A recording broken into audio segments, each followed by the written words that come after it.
আল্লাহ রাব্বুল আলামিনের জন্য বলছেন বান্দারে আমাকে চেনার জন্য সূরা ইয়াসিনটা পড়।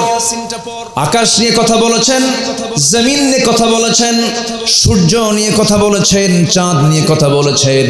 আল্লাহ রাব্বুল আলামিন বলছেন লাশ-শামসু ইয়ানবাগি লাহা আন তুদরিকাল কামারা ওয়ালাল-লাইলু সাবিকুন নাহার ওয়া কুল্লুন ফি ফালাকি ইয়াসবাহুন। জোরে বলুন আল্লাহু আকবার। এমন তথ্য পৃথিবীর কেউ দিতে পেরেছে নাকি? কি আপডেট তথ্য ১৫০০ বছর আগে আল্লাহ রাব্বুল আলামিন বলে দিয়েছেন। আমার বন্ধুগণ, আল্লাহকে চেনার জন্য বেশি দূর যাওয়া লাগবে না, শুধু মাথা থেকে পা পর্যন্ত আপনি একটু তাকায় দেখেন, যা দরকার তাই দিয়েছেন। অফি আনফুসিকুম আফালা তুবসিরুন। সূরা জারিয়াত। নিজের দিকে তাকাও, চোখ কি তোমার নাই? আল্লাহ রাব্বুল আলামিন কত আগে বলে দিয়েছেন, এই চোখ নিয়ে গবেষণা করতে বলেছেন। আল্লাহ বলছেন আলাম নাজআল লাহু আইনাইনি ওয়া লিসানান ওয়া শাফাতাইনি ওয়া হাদাইনাহুন নাজদাইন। আমাদের চোখ কে বানায়েছেন? আসতে বলুন, কে বানায় দিয়েছেন? আমাদের যে চোখ, এই চোখটা প্রতি মিনিটে গড়ে 15 থেকে 20 বার পলক ফেলে। এই পলকটা 15 থেকে 20 বার ফেলে। এই পলক শুধু পড়েই না, বরং প্রতিটা বার পড়ার সময় অশ্রু থেকে লিকুইড ছড়িয়ে দেয় পুরো চোখে। এর ফলে চোখ থেকে আর্দ্র, ধুলাবালি, ক্ষতিকর জীবাণু থেকে মুক্ত। পলক হচ্ছে চোখের প্রাকৃতিক একটা ওয়াইফার। কি সোহাগ ভাই, ওয়াইফার না? গাড়ির সামনে ওয়াইফার থাকে না? এটা হচ্ছে চোখের ওয়াইফার। উনি গাড়ির বিজনেস করে, তো ওয়াইফার টোয়াইফার এগুলোর বিজনেস আছে তার, এই জন্য বলে ফেললাম। চোখের ওয়াইফার হলো এই হচ্ছে পলক, যা ঘুমের মধ্যে চোখের সুরক্ষা নিশ্চিত করে। প্রতিদিন আমাদের চোখে গড়ে 1 মিলিলিটার অশ্রু তৈরি হয়। কেউ তো সুবহানাল্লাহ বললেন না। এই অশ্রু তৈরি হয় কে তৈরি করে দেন? কে তৈরি করে দেন? আল্লাহ। যা স্বচ্ছ অথচ অত্যন্ত কার্যকর এক তরল পদার্থ। এই অশ্রুর মধ্যে থাকে লাইসোজাইম নামের এক প্রাকৃতিক অ্যান্টিবায়োটিক, যা চোখকে ব্যাকটেরিয়ার আক্রমণ থেকে রক্ষা করে। যখন হৃদয় ভরাক্রান্ত হয়, যখন আত্মা আল্লাহর ভয়ে ভীত হয়, তখন চোখ দিয়ে পানি বের হয়। এই পানি আবার চোখের বাইরের অংশে পুষ্টি এবং অক্সিজেন সরবরাহ করে। কারণ কর্নিয়াতে রক্তনালী থাকে না, তাই চোখের জল চোখকে রক্ষা করে শুকিয়ে যাওয়া ক্ষয় ব্যাকটেরিয়াল সংক্রমণ থেকে। আল্লাহু আকবার বলে। অর্থাৎ জল না থাকলে, চোখের পানি না থাকলে মানুষের চোখ একটাও থাকতো না। কে করে দিয়েছেন? কে করে দিয়েছেন? আমাদের এই দুই চোখে প্রায় 27 কোটি 40 লাখ ফটো রিসেপ্টর নামক নিয়োজিত শ্রমিক কাজ করে যাচ্ছে আল্লাহর হুকুমে। 27 কোটি 40 লাখ। একটু আস্তে কোন সুবহানাল্লাহ। 27 কোটি 40 লাখ রিসেপ্টর, ফটো রিসেপ্টর নামক নিয়োজিত শ্রমিক আল্লাহর হুকুমে কাজ করতেছে। আলো যখন আপনার চোখে গিয়ে পড়ছে, যখন ফটো রিসেপ্টরের কাছে চলে যাচ্ছে, তখন ফটো রিসেপ্টর সেটাকে প্রসেসিং করে আপনার অপটিক নার্ভে পৌঁছে দিচ্ছে। সেখান থেকে ইলেকট্রিক ইম্পালসের মাধ্যমে এটা আমাদের ব্রেইনে অক্সিপিটাল ল্যাবে চলে যাচ্ছে, ফলে আমরা দেখতে পাচ্ছি। এই যে অপটিক নার্ভের যে কথা শুনলাম, আমরা শুধুমাত্র এখানেই 7 থেকে 70 লক্ষ তারের মতো ফাইবার রেখেছেন চোখের পেছনে আমার আল্লাহ তাআলা। জোরে বলি সুবহানাল্লাহ। আলাম নাজআল লাহু আইনাইন ওয়া লিসানান ওয়া শাফাতাইন। আল্লাহু আকবার বলে। কানের মধ্যে কিছু ময়লা থাকে, ময়লা থাকে না? কানের ময়লাকে কি ময়লা বলে? খোল। খাওয়া যায়? গরু খায়। এটা কিসের খোল? ইয়ার ওয়াক্স, কানের ময়লা। কিসের? এটা কিসের ময়লা বলেন? কানের ময়লা। কিন্তু আমাদের গরুর খাবারকেও কি বলে? খোল। একই শব্দ আবার কানের মধ্যেও ব্যবহার হয়েছে। আচ্ছা ঠিক আছে, আসুক। কানের ময়লা, এই কানের ময়লা এটা আল্লাহ পাক কেন দিয়েছেন? কি জন্য দিয়েছেন? আল্লাহ পাক কেন দিলেন এই কানের ময়লাটা? কানের ময়লার স্বাদটা কেমন? এটা কি মানে মিষ্টি নাকি কেমন বলেন তো?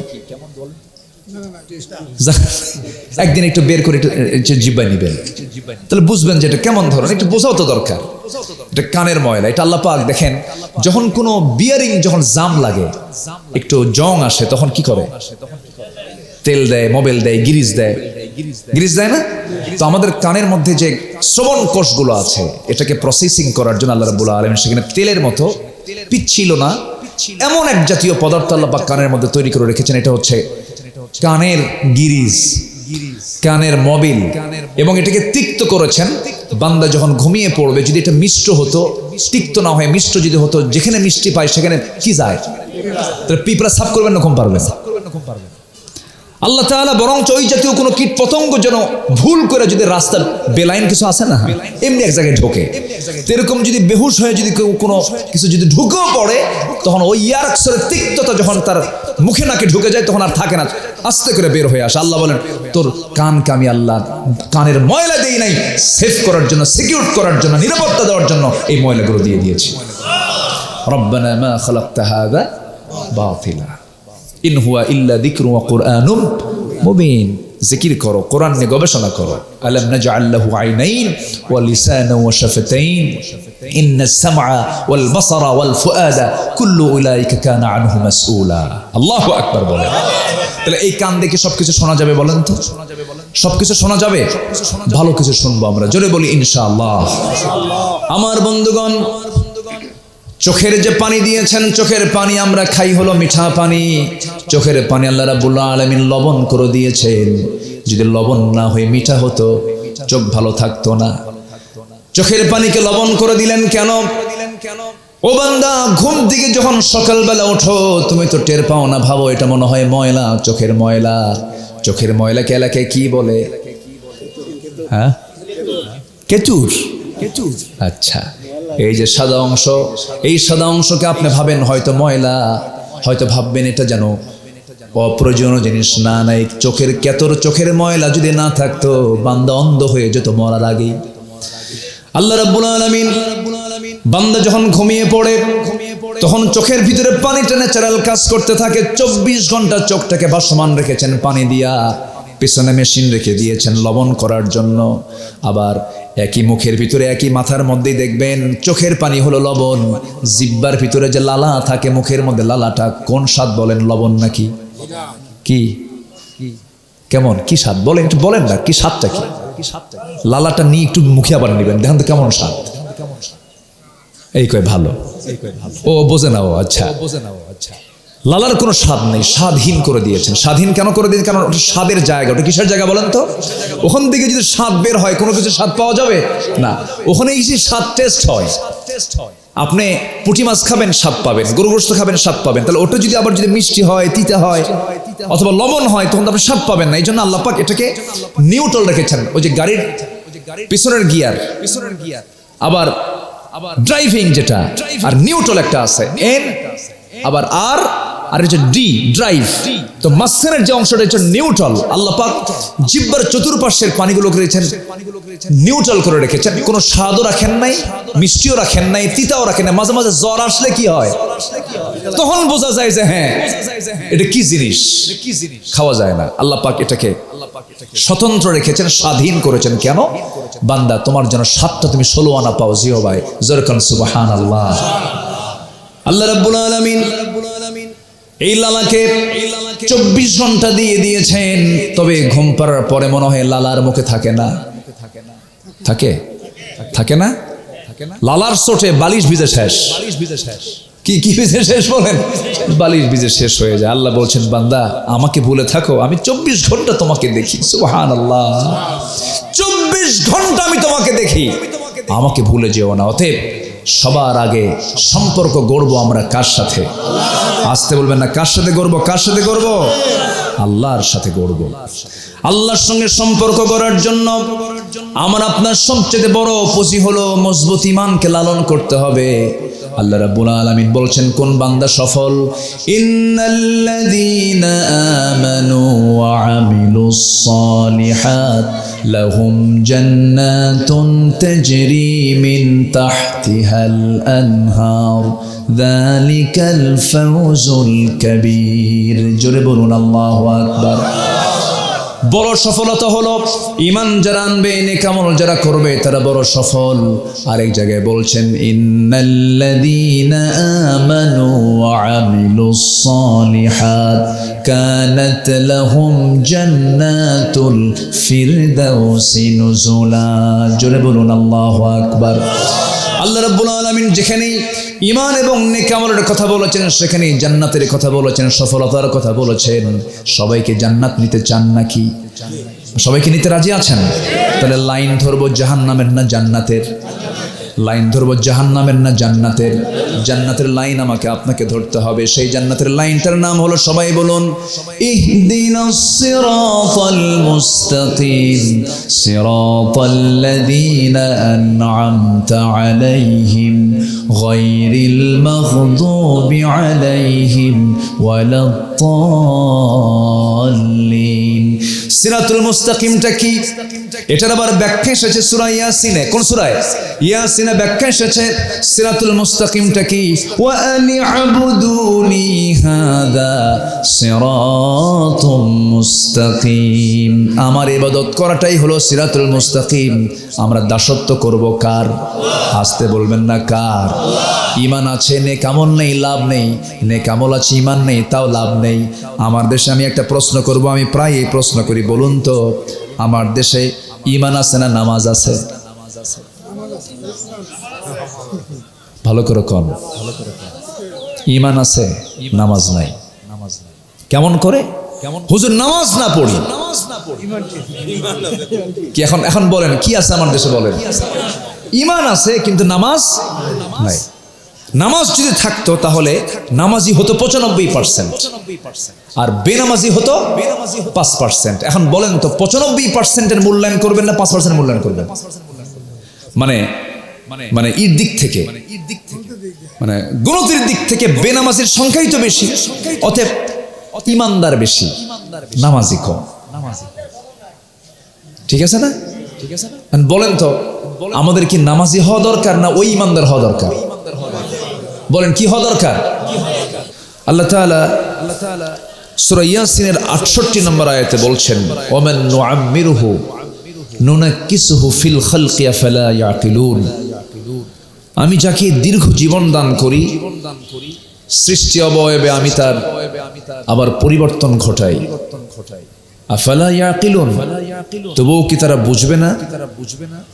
ওয়ামা আল্লামনাহু আশ-শি'রা ওয়ামা ইয়ানবাগী লাহু ইন হুয়া ইল্লা যিকরুন ওয়া কুরআনুম মুবিন। আমি আমার রাসূলকে সাল্লাল্লাহু আলাইহি ওয়াসাল্লামকে কোনো কাব্য শিখাই নাই যে তিনি কবি হবেন, এটি তার জন্য শোভনীয় নয়। ওয়ামা ইয়ানবাগী লাহু, তাহলে এটা কি? এই কোরআনটা কি? ইন হুয়া ইল্লা যিকরুন ওয়া কুরআনুম মুবিন। এটা হচ্ছে শ্রেষ্ঠ কেবল একটি উপদেশ এবং সুস্পষ্ট কোরআন, সুস্পষ্ট একটি বাণী। কার কার কার? আল্লাহর। লিয়ুনযিরা মান কানা হাইয়্যান ওয়া ইউহিক্কাল কাওলু আলাল কাফিরিন, যাতে সতর্ক করতে পারে ওই ব্যক্তিকে যে জীবিত। তাহলে কোরআন সতর্ককারী একটি কিতাব। কি মরা মানুষের জন্য না জীবিত মানুষের জন্য? কিন্তু আমার দেশে কোরআন তেলাওয়াত বেশি হয় মরার আগে না মরার পরে? কোরআন তাহলে মরা মানুষের জন্য নাকি না জীবিত মানুষের জন্য? লিয়ুনযিরা মান কানা হাইয়্যা ওয়া ইউহিক্কুল কাওলু আলাল কাফিরিন, যাতে কাফিরদের বিরুদ্ধে অভিযোগ বাণী প্রমাণিত হয়। সম্মানিত ভাইয়েরা, আল্লাহ তাআলা এরপরে বলছেন, আওয়ালাম ইয়ারাউ আন্না খালাকনা লাহুম মিম্মা আমিলাত আইদিনা আনআমান ফাহুম লাহা মালিকুন। তারা কি দেখেনি আমার হাতের তৈরি বস্তুসমূহের মধ্যে আমি তাদের জন্য চতুষ্পদ জন্তু সৃষ্টি করেছি, অতবার তারা এই সমস্ত সৃষ্টি জন্তুগুলোর মালিক হয়ে গেল। কিন্তু সৃষ্টি করেছেন কে? কে করেছেন বলেন? ওয়াযাল্লালনাহা লাহুম ফামিনহা রাকুবুহুম ওয়া মিনহা ইয়াকুলুন, এবং আমি এগুলোকে তাদের বশীভূত করে দিয়েছি, ফলে এদের কতক তাদের বাহন, আবার কতক তাদের ভক্ষণ করে। তাহলে এতটুকুন আয়াতের ভিতরে, কয়েকটা আয়াতের মধ্যে আমরা প্রথম পেয়ে গেলাম আল্লাহ তাআলা তার রাসূলকে কি পরিচয় দিয়েছেন, এবং কোরআনের শ্রেষ্ঠত্ব পেলাম, এবং মহান রব তার সৃষ্টির মাঝে তিনি যে রব, তার রুবুবিয়্যাতকে তিনি প্রকাশ করেছেন, তিনি যে প্রতিপালক, তিনি যে চালান, এটার শ্রেষ্ঠত্ব তিনি প্রকাশ করেছেন। এবং এই সৃষ্টিকুলের জীবন প্রণালী নিয়ে, এবং এই সৃষ্টিকুল কাদের নিয়ন্ত্রণে থাকে এই বিষয়ে কিছু বাক্যালাপ আল্লাহ তাআলা এর মধ্যে এই আয়াতগুলোর মধ্যে করে দিয়েছেন। সূরা ইয়াসিন এটা এমন একটা সূরা যে সূরার মধ্যে আল্লাহ রাব্বুল আলামিন ম্যাক্সিমাম তিনি গবেষণার কথা বলেছেন, যেরকম সুবহানাল্লাহ, যেরকম বলেছেন আওয়ালাম ইয়ারাও, তারা কি দেখে না? এরপর ইয়াসিন ওয়াল কুরআনিল হাকিম والشمس تجري لمستقر لها ذلك تقدير العزيز العليم لا الشمس ينبغي لها أن تدرك القمر ولا الليل سابق النهار। এগুলো সব সায়েন্সের কথা, বিজ্ঞানের কথা, ভূমণ্ডল নভমণ্ডলের কথা, আল্লাহ তাআলা বিভিন্ন যে প্রাণী জগতের কথা বিভিন্নভাবে সূরা ইয়াসিন আল্লাহ পাক উপস্থাপন করেছেন। কারণ বিজ্ঞানময় কিতাবকে যদি বান্দা আত্মস্থ করতে পারে তাহলে সে তার আল্লাহকে কাছে টানতে পারবে, যেরকম সুবহানাল্লাহ। আল্লাহ রাব্বুল আলামিন বলেন আল্লাযীনা ইয়াযকুরুনাল্লাহা কিয়ামান ওয়া কুউদান ওয়া আলা জুনুবিহিম ওয়া ইয়াতাফাক্কারুনা ফি খালকিস সামাওয়াতি ওয়াল আরদ ربنا ما خلقت هذا باطلا سبحانك فقنا عذاب النار। জোরে বলুন আল্লাহু আকবার। আল্লাহ রাব্বুল আলামিন সুন্দর করে বান্দাকে বোঝাচ্ছেন, ওই সমস্ত বান্দাগুলো যারা আল্লাহকে স্মরণ করে, জিকির করে, আবার ফিকির করে। জিকির আছে ফিকির নাই হবে না, ফিকির আছে জিকির নাই তা হবে না, ফিকিরও করবে জিকিরও করবে এবং শেষ পর্যন্ত ফিকির করতে করতে বলবে আল্লাহ আসমান জমিনে যা কিছু সৃষ্টি করেছো কোনো কিছুই তুমি অবান্তর সৃষ্টি করো নাই। জোরে বলে সুবহানাল্লাহ। বান্দার জিকির এবং ফিকিরের মূল লক্ষ্য হবে কাকে খুঁজে বের করা। আজ তোর কাকে খুঁজে বের করা, কার মহব্বত তৈরি করা, কার মহব্বতে মজে যাওয়া, আল্লাহর মহব্বতে। আল্লাহর মহব্বত যার বদ্ধমূল হবে পৃথিবীর কোনো মহব্বত তাকে টলাতে পারবে না। এজন্য ওয়াল্লাযীনা আমানু আশাদ্দু হুব্বান লিল্লাহ, যারা ঈমানদার তারা সবচেয়ে বেশি মহব্বত করে কাকে? আসতে বলবেন না, কাকে? আল্লাহকে। সম্মানিত ভাইয়েরা, সম্মানিত বন্ধুগণ, আল্লাহ তাআলা সবচেয়ে দয়া করে এই কোরআন আমাকে আপনাকে শিখিয়েছেন। জোরে বলে সুবহানাল্লাহ। আমি গোটা পৃথিবীতে আমার চোখে যত সৃষ্টি ধরা পড়ে, আমার ক্ষুদ্র যতটুকু গবেষণা আমি করি, যতটুকু ইলম কালাম তো নাই, লা ইলমা লানা, ছোট্ট একজন আল্লাহর গোলাম আমি, জ্ঞান শূন্যতায় বলা চলে, একটু নড়াচড়া করি, একটু হালকা কিছু একটু দেখাশোনা করি, কিন্তু এলেমের তেমন কিছু নেই আমার ভিতরে। ওই ছোট্টবেলায় আব্বার সঙ্গে আগে হাটে যেতাম ছোট্টবেলায়, তো আগে তো ডিজিটাল মাপ ছিল না, এখন তো ওয়েট কি বলে, এটা কি বলে, মিটার দিয়ে মাপে। এখন আগে মাপতো কি দিয়া, দাড়ি পাল্লা দিয়ে, ওই যে বাটখারা দিয়ে। তো বাটখারাগুলো পাশে সাজানো থাকতো, সবচেয়ে বড় বাটখারা যেটা ওটা হলো 5 কেজি, ওটার নিচে এরপরে 3 কেজি, 2 কেজি, 1000 গ্রাম, 500 গ্রাম, তার উপরে 200 গ্রাম, তার উপরে 100 গ্রাম, তার উপরে 50 গ্রাম, তার উপর হলো 25 গ্রাম। কিন্তু 25 গ্রামটা সবার উপরে, আমি হলাম সেই 25 গ্রাম। সবাই উপরে রাখে কিন্তু ওয়েট নাই, এলেম অত গভীর কিছু নাই আমার ভিতরে। মানুষ ডাকে আসি, ঢোলটা বিশাল আওয়াজ হয়, ঢোলের ভিতরটা কি বলেন তো ফাঁকা। আমি এরকম একটা ফাঁকা ঢোলের মতো শুধু বাজি, এলেম কালাম তেমন কিছু নেই। তো আমি কিছু কথা বলতে চাচ্ছি, আমাকে সময় দিচ্ছেন তো ইনশাআল্লাহ? আল্লাহ কবুল করুন, জোরে বলি আমিন। সম্মানিত ভাইয়েরা, আসলে জ্ঞানী তো পৃথিবীর কেউ না, মূলত জ্ঞানী কে? আজ মূলত জ্ঞানী কে? যে জ্ঞানী জ্ঞানের অহংকার করে সে কি জ্ঞানী না মূর্খ? যাদের আলোচনার ভিতরে, যাদের কথার ভিতরে জ্ঞানের অহংকার ফুটে ওঠে, ও কি জানে, ও কি জানে, ও হচ্ছে মূর্খ।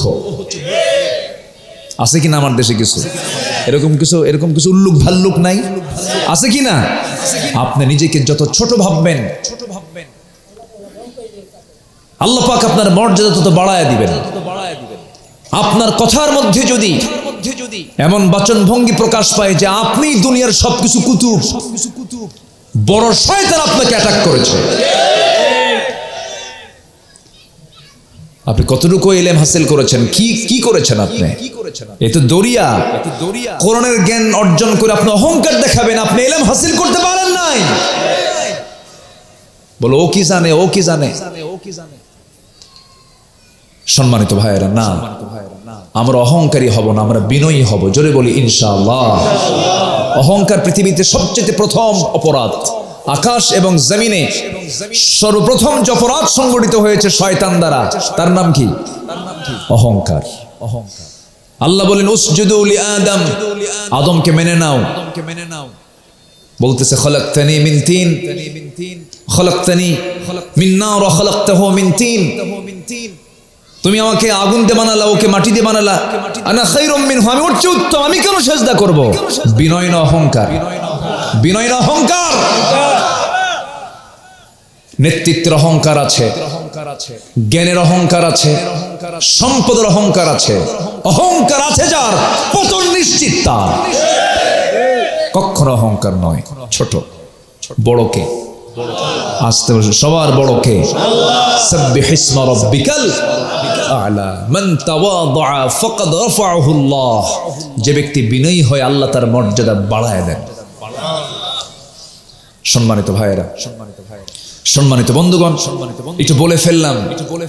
সম্প্রতি কিছু দেখি তো খুব দুঃখে ভরাক্রান্ত হয়ে যায় মাঝে মাঝে। এত আলেম, এত বড় আলেম, তাদের মুখ থেকে বেফাস কথাগুলো বের হয়, আমরা শক্ত হয়ে যাই, আমরা আঘাত পাই যে তাদের কাছ থেকে আমরা এরকম প্রত্যাশা করি না। আল্লাহ তাদের দিলকে বিনম্রতায় দিয়ে ভরিয়ে দেন। জোরে বলি আল্লাহুম্মা আমিন। আরো জোরে বলি আল্লাহুম্মা আমিন। সম্মানিত ভাইয়েরা, তাহলে আমরা এই পৃথিবীতে এসেছি একমাত্র কার গোলামি করার জন্য? বলুন কার গোলামি করার জন্য? আল্লাহর গোলামি। আল্লাহর গোলামি করার জন্য পন্থা দিয়েছেন আল্লাহ পাক এই কোরআন। এই কোরআন ছাড়া আর কোন সেকেন্ড কোন পন্থা।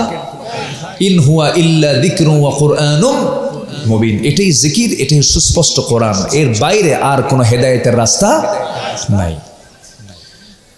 গোটা পৃথিবীতে যত সৃষ্টি আছে এর মাঝে যত আশ্চর্যতা আপনি খুঁজে পাবেন, সব আশ্চর্যতা এক পাল্লায় দেন, আর কোরআনের আশ্চর্যতাকে এক পাল্লায় দেন। এই আশ্চর্যতাই বেশি ভারী হয়ে যাবে। জোরে বলি সুবহানাল্লাহ। এই আশ্চর্যতা কখনো ফুরাবে না। লা তুহসা আজাইবুহু, কখনো ফুরাবে না। প্রতিনিয়ত গবেষণা, শুধু কোরআন থেকে শুধু জিকির বের হবে, গবেষণা বের হবে। আল্লাহু আকবার বলেন। আমার পরিবার 4-5 দিন হলো, আমার নিজের পরিবার ডেঙ্গু রোগে আক্রান্ত। কি কামড় মারলে হয় বলেন? বলেন। আচ্ছা, মশা কি খুব শক্তিশালী প্রাণী? অথচ এই মশার কামড়ে মানুষ মরে না? মরে যায়। আল্লাহ তাআলা এই মশাকে সৃষ্টি করেছেন এবং মশার নামে একটা আয়াতও দিয়েছেন। আছে না? আছে কিনা বলেন? আছে।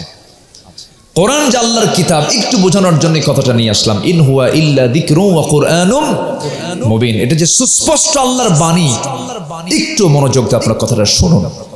সম্মানিত ভাইয়েরা, মশা যে মশাকে কাফের মুশরিকরা ওই সময় বলল, তোমার আল্লাহর কাজ নাই, কাম নাই, কোরআন হলো তোমার দৃষ্টিতে একটা আসমানি কিতাব, আর এই কিতাবের মধ্যে মশার কথা কেন বললো আল্লাহ? এটা কোনো উদাহরণ হলো? এটা কোনো প্রাণী হলো? তোমার আল্লাহ কাজ নাই, কাম নাই, এই মশার নাম কোরআনে নেওয়ার দরকার আছে নাকি? এই জাতীয় প্রশ্ন করে বসলো। আল্লাহ রাব্বুল আলামিন বলেন, ইন্নাল্লাহা লা ইয়াস্তাহি আন ইয়াদরিবা মাসালান মা বাউদাতান ফামা ফাওকাহা ফাআম্মাল্লাযীনা আমানু ফায়া'লামুনা আন্নাহুল হাক্কু মির রাব্বিহিম وأما الذين كفروا فيقولون ماذا أراد الله بهذا مثلا يضل به كثيرا ويهدي به كثيرا وما يضل به إلا الفاسقين জোরে বলুন আল্লাহু আকবার।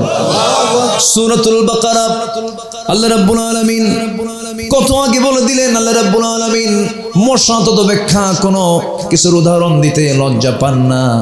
এই সমস্ত মিসালের মধ্য দিয়ে কেউ হেদায়েত প্রাপ্ত হয়, ফাসিকরা পথভ্রষ্ট হয়ে যায়। আল্লাহ রাব্বুল আলামিন মশার যেখানে আরবিটা ব্যবহার করেছেন, যে ভাষাটা প্রয়োগ করেছেন, বাউদাতান, স্ত্রীলিঙ্গ মশার কথা বলেছেন। মশা যে কামড় মারে, পুরুষ মশা না মহিলা মশা? হ্যাঁ, কি মশা বলেন? মহিলা মশা। পুরুষ মশা কিন্তু কামড়ায় না। আবার আমার মায়েরা মন খারাপ করবে না, দোষ আমাদের দিয়েন না, এরকম যেন মনে না করেন। মহিলা মশা কামড়ায়, পুরুষ মশা কামড় দেয় না।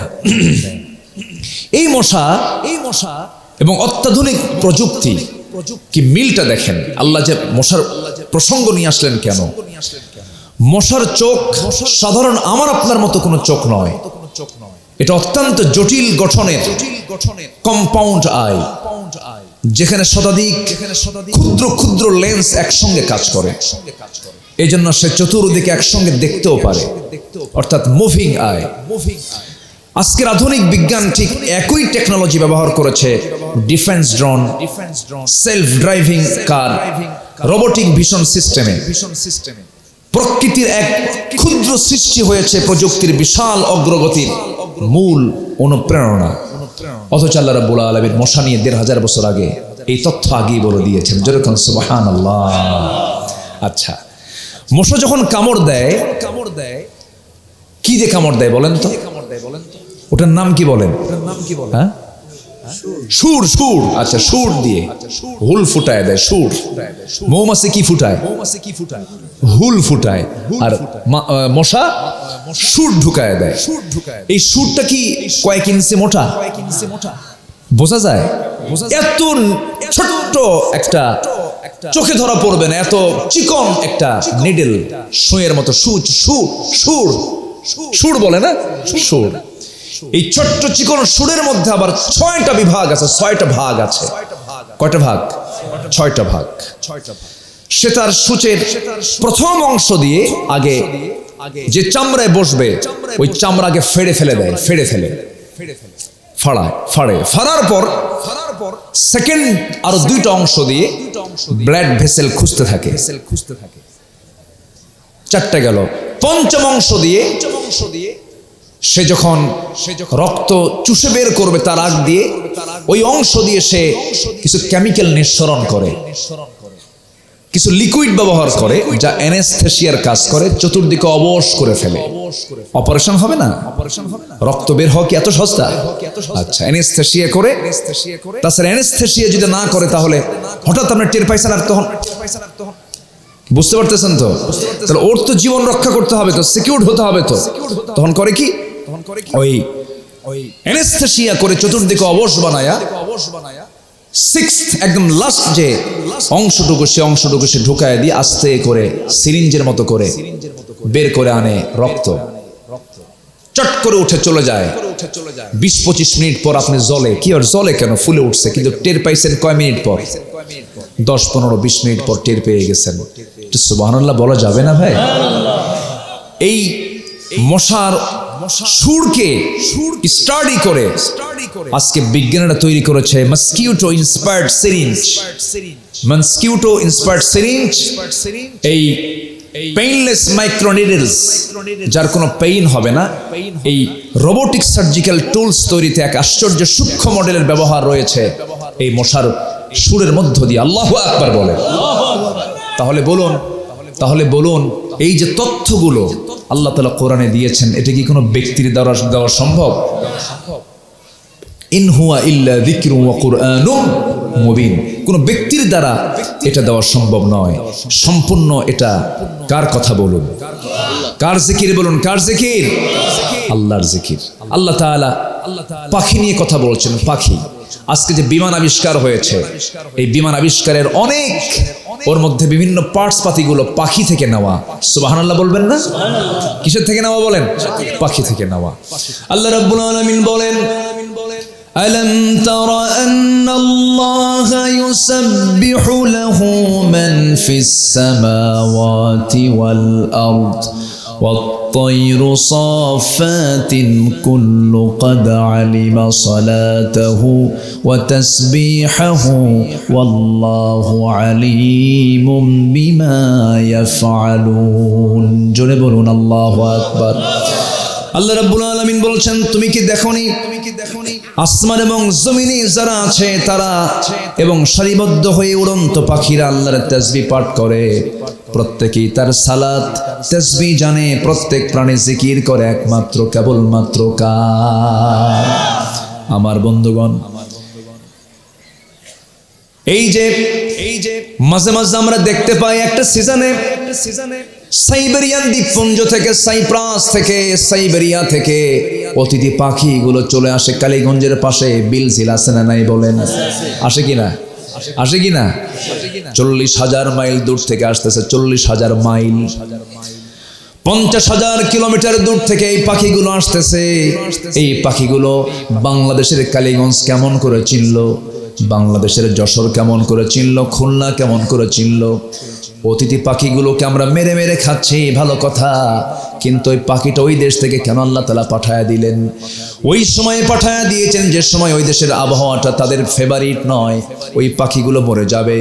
তাপমাত্রা তো নাই, -20 -30 পর্যন্ত যখন চলে যায় পাখিগুলো মরে যাবে। আল্লাহ বলেন, ও পাখি আমার সৃষ্টি মাখলুক, এই দেশে আর থাকিস না, তোদের জীবন বাঁচাতে হবে। আমি আল্লাহ তোদের মাথার ভিতরে এমন জিপিআরএস, এমন ট্র্যাকিং দিয়ে দিলাম, ওই ট্র্যাকিং ফলো করে তোরা গাজীপুরের কালীগঞ্জের ওই বিল ঝিলে যায় 6 মাস থেকে আয়। একটু আস্তে কোন সুবহানাল্লাহ, জোরে কোন সুবহানাল্লাহ। কোনো পাসপোর্ট নাই, কোনো ইমিগ্রেশন নাই, কিচ্ছু নাই, সেম একই লাইনে, একই কম্পাসে, একই ভাবে সে চলে আসে, যে লাইন ধরে, যে রুট দিয়ে, সেই রুট দিয়ে আবার সে তার নিজের বাড়িতে আবার ফিরে যায় 6 মাস পরে। আল্লাহু আকবার বলেন। জিকির করে কার? আসতে বলবেন, জিকির করে কার? আল্লাহ। আজকের বিজ্ঞান বলছে বার্ডস হেডিং গন্তব্যে পৌঁছাতে শুধু সূর্যের অবস্থান, তারকা চিহ্ন, স্থলভাগের দৃষ্টান্তই নয়, বরং পরিযায়ী পাখির চোখের রেটিনায় মহান রব্বুল আলামিন ক্রিপ্টোক্রম নামে এক আশ্চর্য প্রোটিন দিয়েছেন, যার সাহায্যে পৃথিবীর চৌম্বক ক্ষেত্র পর্যন্ত তারা শনাক্ত করতে পারে। এই জন্য আশ্চর্য এক অদৃশ্য জিপিএস। আল্লাহু আকবার বলেন। এটা হলো পাখি, ছোট্ট কয়েক শতাক ওজন তার মাথার, এর মধ্যে আল্লাহ পাক জিপিআরএস ট্র্যাকিং দিয়ে দিয়েছেন। জোরে বলি সুবহানাল্লাহ। এই পরিযায়ী পাখিগুলো কে চালান? কে চালান? কে চালান? আল্লাহ চালান। সম্মানিত ভাইয়েরা, শুধু তাই নয়, প্রত্যেকটা সৃষ্টির মাঝে রয়েছে এক অনন্য সূক্ষ্ম কারিগরের কাজ। তিনি কে? তিনি কে? আল্লাহ। বিমানে চড়ে মানুষ, যে পাখির সৃষ্টির টেকনোলজি আধুনিক বিমানে আজকে ব্যবহার করা হচ্ছে। পেরেগ্রিন ফ্যালকন নামে একটা পাখি আছে, পেরেগ্রিন ফ্যালকন। এটা এমন একটা পাখি যাকে রকেট বার্ডও বলা যায়। রকেট বার্ড খুব দ্রুত গতিতে চলে। একটা চিতাবাঘ প্রতি ঘন্টায় 112 কিলোমিটার বেগে চলে। সেখানে এই পেরেগ্রিন ফ্যালকন পাখিটা প্রায় 400 কিলোমিটার প্রতি ঘন্টায় সে উঠতে পারে। চিন্তা করা যায়? বিমানে চড়ি আমরা 500 কিলোমিটার বেগে যাই, 600 কিলোমিটার বেগে যাই, সেখানে একটা পাখি সে ঘন্টায় ওড়ে হলো 400 কিলোমিটার। কোনো এসি নাই, কোনো গার্ড নাই, সে তার চোখ, কান, নাক সবকিছু ওপেন করে। আমাদের ক্ষমতা আছে? চোখ, কান, নাক থাকার কথা, সব তো সই হয়ে মরে যাওয়ার কথা, আমরা পারবোই না। অথচ একটা পাখিকে আল্লাহ রাব্বুল আলামিন কি সেটআপ দিয়ে আল্লাহ পাক বানিয়ে দিয়েছেন যে তার লাঞ্চ ঠিক থাকে, চোখ ঠিক থাকে। কেমন করে? প্রচন্ড উচ্চতায় যখন সর্বোচ্চ গতিতে উড়ে যাওয়ার সময় তাদের নাকের মধ্যে যে গতিতে বাতাস প্রবেশ করে, সেটা তাদের ফুসফুস ব্লাস্ট হয়ে যাওয়ার কথা ছিল, কিন্তু আল্লাহ তাআলা তাদের নাকের ভিতরে হাড়ের একটা ট্যাপ লাগায় দিয়েছেন। প্রথম যখন বাতাসটা এসে ধাক্কা খায়, সেই হাড়ের ট্যাপের সঙ্গে লাগে, এরপরে গতিটা কমে গেল, আস্তে করে লাঞ্চের মধ্যে ঢুকে গেল, সমস্যা হলো না। ঠিক একই ট্যাপ, একই স্টাইল এই পাখি থেকে নিয়ে বিমান যারা আবিষ্কার করেছে, সেই ট্যাপটা তাদের বিমানের মধ্যে লাগিয়ে দিয়েছে। যেরকম সুবহানাল্লাহ। নিখুঁত ইঞ্জিনিয়ার কে? আস্তে, নিখুঁত ইঞ্জিনিয়ার কে? আল্লাহ রাব্বুল আলামিন এর জন্য বলেছেন, বান্দারে আমাকে চেনার জন্য সূরা ইয়াসিনটা পড়। আকাশ নিয়ে কথা বলেছেন, জমিন নিয়ে কথা বলেছেন, সূর্য নিয়ে কথা বলেছেন, চাঁদ নিয়ে কথা বলেছেন। আল্লাহ রাব্বুল আলামিন বলেছেন, লাশ-শামসু ইয়ানবাগি লাহা আন তুদরিকাল কামারা ওয়ালাল লাইলু সাবিকুন নাহার ওয়া কুল্লুন ফি ফালাকি ইয়াসবাহুন। জোরে বলুন আল্লাহু আকবার। এমন তথ্য পৃথিবীর কেউ দিতে পেরেছে নাকি? কি আপডেট তথ্য ১৫০০ বছর আগে আল্লাহ রাব্বুল আলামিন বলে দিয়েছেন। আমার বন্ধুগণ, আল্লাহকে চেনার জন্য বেশি দূর যাওয়া লাগবে না, শুধু মাথা থেকে পা পর্যন্ত আপনি একটু তাকায় দেখেন, যা দরকার তাই দিয়েছেন। অফি আনফুসিকুম আফালা তুবসিরুন। সূরা জারিয়াত। নিজের দিকে তাকাও, চোখ কি তোমার নাই? আল্লাহ রাব্বুল আলামিন কত আগে বলে দিয়েছেন, এই চোখ নিয়ে গবেষণা করতে বলেছেন।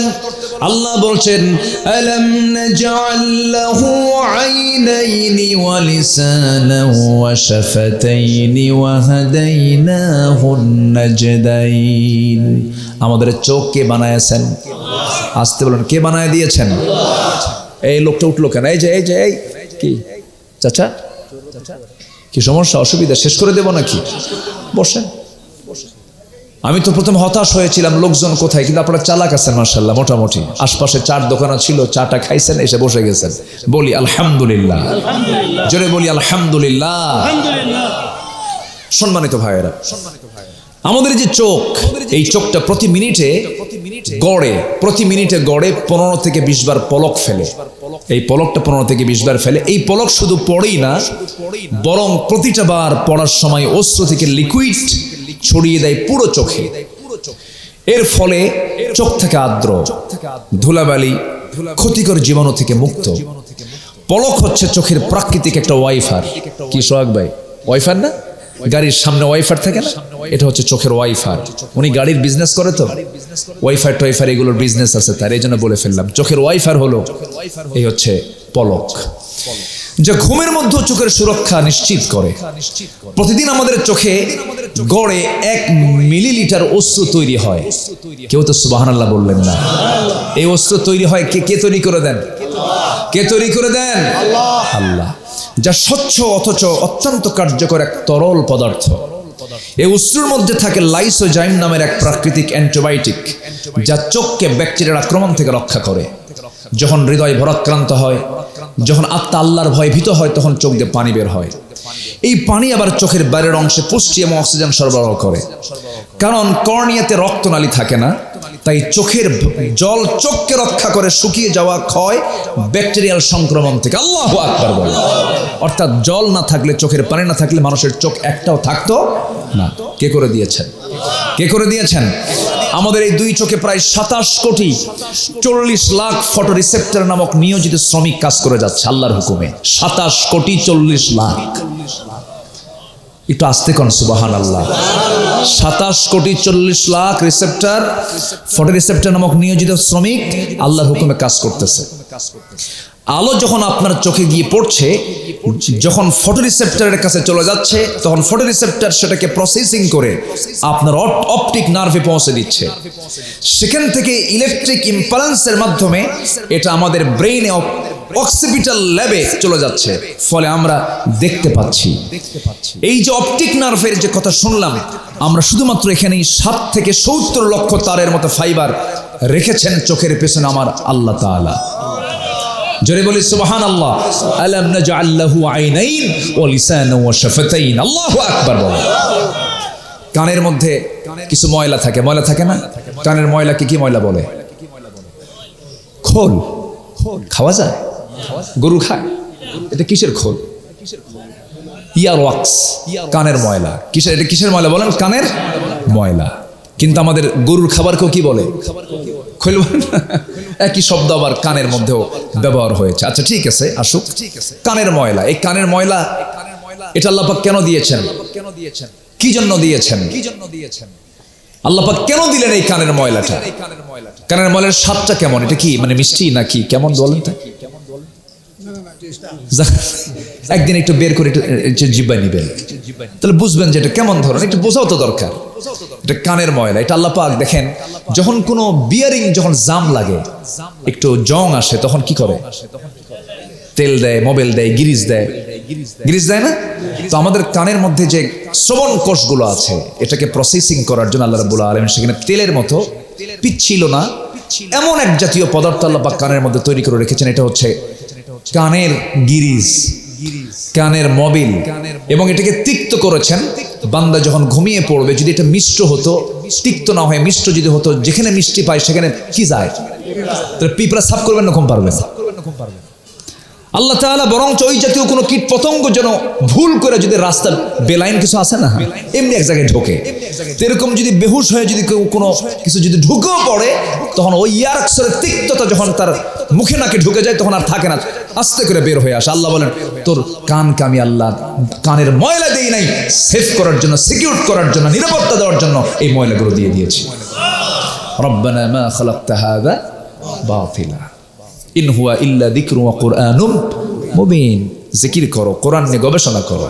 আলাম নাজআল লাহু আইনাইন ওয়া লিসানান ওয়া শাফাতাইন ইন্নাস সামআ ওয়াল বাসারা ওয়াল ফুআদা কুল্লু উলাইকা কানা আনহু মাসউলা। আল্লাহু আকবার বলেন। তাহলে এই কান দেখে সবকিছু শোনা যাবে? বলেন তো, সবকিছু শোনা যাবে? ভালো কিছু শুনবো আমরা, জোরে বলি ইনশাআল্লাহ। আমার বন্ধুগণ, চোখের যে পানি দিয়েছেন, চোখের পানি আমরা খাই হলো মিঠা পানি। চোখের পানি আল্লাহ রাব্বুল আলামিন লবণ করে দিয়েছেন। যদি লবণ না হয়ে মিঠা হতো, চোখ ভালো থাকতো না। চোখের পানিকে লবণ করে দিলেন কেন? ও বান্দা, ঘুম থেকে যখন সকালবেলা ওঠো, তুমি তো টের পাও না, ভাবো এটা মনে হয় ময়লা, চোখের ময়লা। চোখের ময়লাকে এলাকায় কি বলে? হ্যাঁ, কেতুর। আচ্ছা, এই যে সাদা অংশ, এই সাদা অংশকে আপনি ভাবেন হয়তো ময়লা, হয়তো ভাববেন এটা যেন অপ্রয়োজনীয় জিনিস। না, নাই, চোখের কেতর, চোখের ময়লা যদি না থাকতো, বান্দা অন্ধ হয়ে যেত মরার আগেই। আল্লাহ রাব্বুল আলামিন, বান্দা যখন ঘুমিয়ে পড়ে, তখন চোখের ভিতরে পানিটা ন্যাচারাল কাজ করতে থাকে। 24 ঘন্টা চোখটাকে ভাসমান রেখেছেন পানি দিয়া, পিছনে মেশিন রেখে দিয়েছেন লবণ করার জন্য। আবার একই মুখের ভিতরে, একই মাথার মধ্যেই দেখবেন চোখের পানি হলো লবণ। জিহ্বার ভিতরে যে লালা থাকে, মুখের মধ্যে লালাটা কোন স্বাদ বলেন? লবণ নাকি? কি কেমন, কি স্বাদ বলেন? একটু বলেন না, কি স্বাদটা কি? লালাটা নিয়ে একটু মুখে আবার নিবেন, দেখেন তো কেমন স্বাদ। এই কয় ভালো, ও বোঝে না, ও আচ্ছা। লালার কোনো স্বাদ নেই, স্বাদহীন করে দিয়েছেন। স্বাধীন কেন করে দিয়েছেন? কারণ ওটা স্বাদের জায়গা। ওটা কিসের জায়গা বলেন তো? ওখান থেকে যদি স্বাদ বের হয়, কোনো কিছু স্বাদ পাওয়া যাবে না। ওখানে এসে স্বাদ টেস্ট হয়। আপনি পুঁটি মাছ খাবেন, স্বাদ পাবেন। গরু গোশত খাবেন, স্বাদ পাবেন। তাহলে ওটা যদি আবার যদি মিষ্টি হয়, তিতা হয়, অথবা লবণ হয়, তখন তো আপনি স্বাদ পাবেন না। এই জন্য আল্লাহ পাক এটাকে নিউট্রাল রেখেছেন। ওই যে গাড়ির পিছনের গিয়ার, আবার ড্রাইভিং যেটা, আর নিউট্রাল একটা আছে, এন আবার আর হচ্ছে ডি, ড্রাইভ। তো মাঝখানের যে অংশটা হচ্ছে নিউট্রাল। আল্লাহ পাক জিহ্বার চতুর্পাশের পানিগুলোকে রেখেছেন নিউট্রাল করে রেখেছেন। কোনো স্বাদও রাখেন নাই, মিষ্টিও রাখেন নাই, তিতাও রাখেন নাই। মাঝে মাঝে জ্বর আসলে কি হয়, তখন বোঝা যায় যে হ্যাঁ, এটা কি জিনিস, খাওয়া যায় না। আল্লাহ পাক এটাকে স্বতন্ত্র রেখেছেন, স্বাধীন করেছেন। কেন? বান্দা, তোমার যেন স্বাদটা তুমি 16 আনা পাও জিহ্বায়। জোরকান সুবহানাল্লাহ। আল্লাহ রাব্বুল আলামিন এই লালাকে 24 ঘন্টা দিয়ে দিয়েছেন। তবে ঘুম পাড়ার পরে মনে হয় লালার মুখে থাকে না, থাকে না। লালার চোটে বালিশ ভিজে শেষ। কি ভিজে শেষ বলেন? বালিশ ভিজে শেষ হয়ে যায়। আল্লাহ বলছেন, বান্দা আমাকে ভুলে থাকো, আমি 24 ঘন্টা তোমাকে দেখি। সুবহানাল্লাহ, 24 ঘন্টা আমি তোমাকে দেখি, আমাকে ভুলে যেও না। অতএব সবার আগে সম্পর্ক গড়বো আমরা কার সাথে? আসতে বলবেন না, কার সাথে গড়বো? কার সাথে গড়বো? আল্লাহর সাথে গড়বো। আল্লাহর সঙ্গে সম্পর্ক গড়ার জন্য আমার আপনার সবচেয়ে বড় পুঁজি হলো মজবুত ঈমানকে লালন করতে হবে। আল্লাহ রাব্বুল আলামিন বলছেন, কোন বান্দা সফল? ইন্নাল্লাযীনা আমানু ওয়া আমিলুস সালিহাত লাহুম জান্নাতুন তাজরি মিন তাহতিহাল আনহার যালিকাল ফাওজুল কাবীর। জোরে বলুন আল্লাহু আকবার। বড় সফলতা হলো ঈমান যারা আনবে, নেক আমল যারা করবে তারা বড় সফল।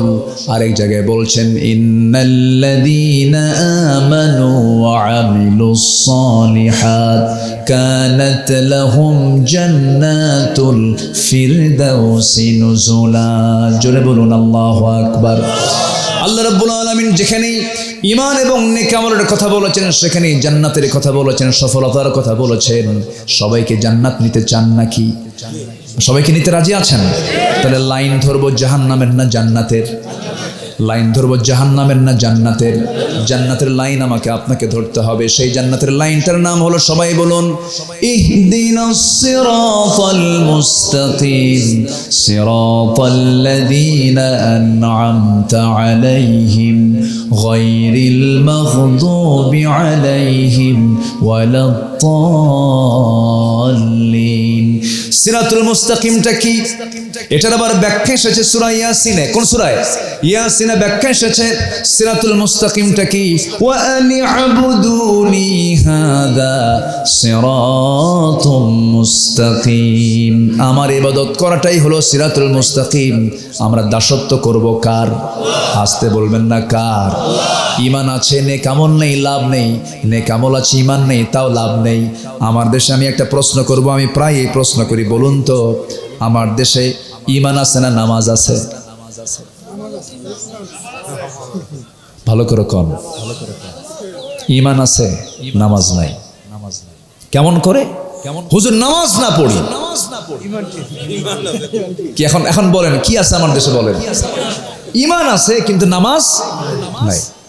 নামাজ যদি থাকতো তাহলে নামাজি হতো 95% আর বেনামাজি হতো 5%। এখন বলেন তো 95%-এর মূল্যায়ন করবেন না 5% মূল্যায়ন করবেন?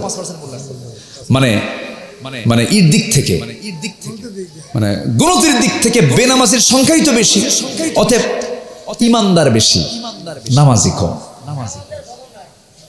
ঠিক আছে না? বলেন তো আমাদের কি নামাজি হওয়া দরকার না ওই ঈমানদার হওয়া দরকার? বলেন কি হওয়া দরকার? কি ব্যাপার? এরা কই গেল? এরা সব ও মাদ্রাসার ছাত্ররা, ওরা শেষ রাত্রে উঠবে। আমি যদি ওদেরকে বাইন্দেও রাখি ওরা থাকবে না। হুজুরের একটা সিগন্যাল পাইছে, হুজুর খালি শুধু বলছে, বলেন বোঝেন নাই?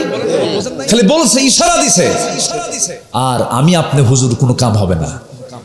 এটাই হচ্ছে আনুগত্য। বলি আলহামদুলিল্লাহ। এটা কি ইউনিভার্সিটিতে পাবেন? পাবেন ইউনিভার্সিটিতে। স্যারকে বলে ছাত্র যে স্যার সোজা হন, খাইয়া ফেলাবো। কিন্তু কি কথা কি বুঝতেছেন আপনারা? একটা ভাইস চ্যান্সেলর ডাকসু ইলেকশনের সেই মিটিং এ বসে কথা বলছেন ভাইস চ্যান্সেলর মহোদয়, আর সামনে ছাত্র এরকম হাতের থাপ্পড় দিয়া শিক্ষককে ধমকায়, যে ছাত্র বেয়াদব হয় জাতির কোনোদিন ওরা কারিগর হতে পারে না। বাপ মা মরে গেছে এতিম নয়, এতিম তো আসল এতিম সে যে আদবের শিক্ষা থেকে বঞ্চিত।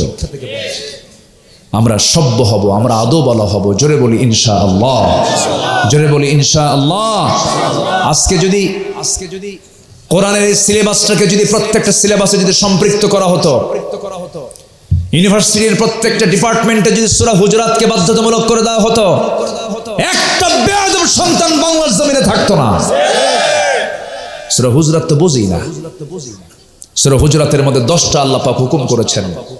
এই কথাগুলো যদি সবার জানা থাকতো, প্রত্যেকটা মানুষ হতো ফেরেশতা চরিত্রের মতো। আলহামদুলিল্লাহ বলেন। আল্লাহ এমন একটা শিক্ষানীতি আমার দেশে বাস্তবায়ন করার তৌফিক আমাদেরকে দান করুন। জোরে বলি আমিন। আমরা আগামীর দেশকে সাজাতে চাই কোরআন দিয়া। সবাইকে রাজি আছেন তো ইনশাআল্লাহ? কোরআন কোন দলের? বলেন কোরআন কোন মানুষের কোন তৈরি করা দলের?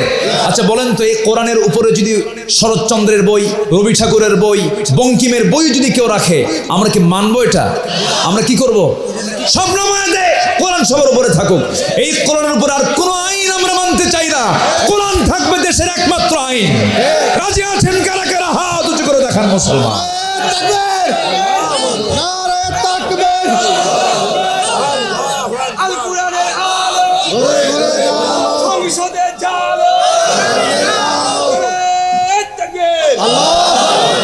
আল্লাহ কবুল করুন। জোরে বলি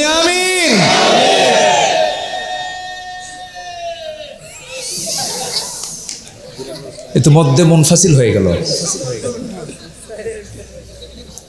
হ্যাঁ, এটা তাল ঠিক রাখেন, আলোচনা চালাবো। কারো কোনো সমস্যা নাই তো? জোরে বলি ইনশাআল্লাহ। সবচেয়ে বড় পুঁজি হলো আমরা আমলওয়ালা ইমানদার হব। জোরে বলি ইনশাআল্লাহ। কিওয়ালা ইমানদার? আমলওয়ালা ইমানদার হব। একটু কান লাগাবেন, আমলহীন ইমানের কোনো মূল্য নাই। আমার দেশে এমন ইমানদার আছে যে ইমানদার নামাজও পড়ে, সুদও খায়, নামাজও পড়ে, এরপরে বেশ্যাবৃত্তির লাইসেন্সের ব্যাপারে পক্ষে কথা বলে। আছে বলেন, আছে না নাই বলেন তো? ইমানদার বটে কিন্তু মদের বোতল নিয়ে বসে থাকে। ইমানদার বটে, সুদের কারবার করে। ইমানদার বটে, সে যাত্রা কমিটির সদস্য হয়। আমার দেশে এমন ব্যক্তি আছে যারা যাত্রা কমিটির মেম্বার, আবার মাহফিল কমিটির মেম্বার। ডাবল স্ট্যান্ডার্ড চরিত্র, শয়তানও পারবে না ওর সাথে। আছে না এরকম? আছে না? আচ্ছা, মুসলমান চলবে এক লাইন না দু লাইনে? ওয়া আন ইয়াবুদুনি হাযা সিরাতুম মুস্তাকিম। সম্মানিত ভাইয়েরা, আমার ইমানকে লালন করব, ইমানের যত্ন নেব। জোরে বলি ইনশাআল্লাহ। ইমানের রোগ নাই? আছে। ইমানের রোগ আছে না নাই? আছে না নাই?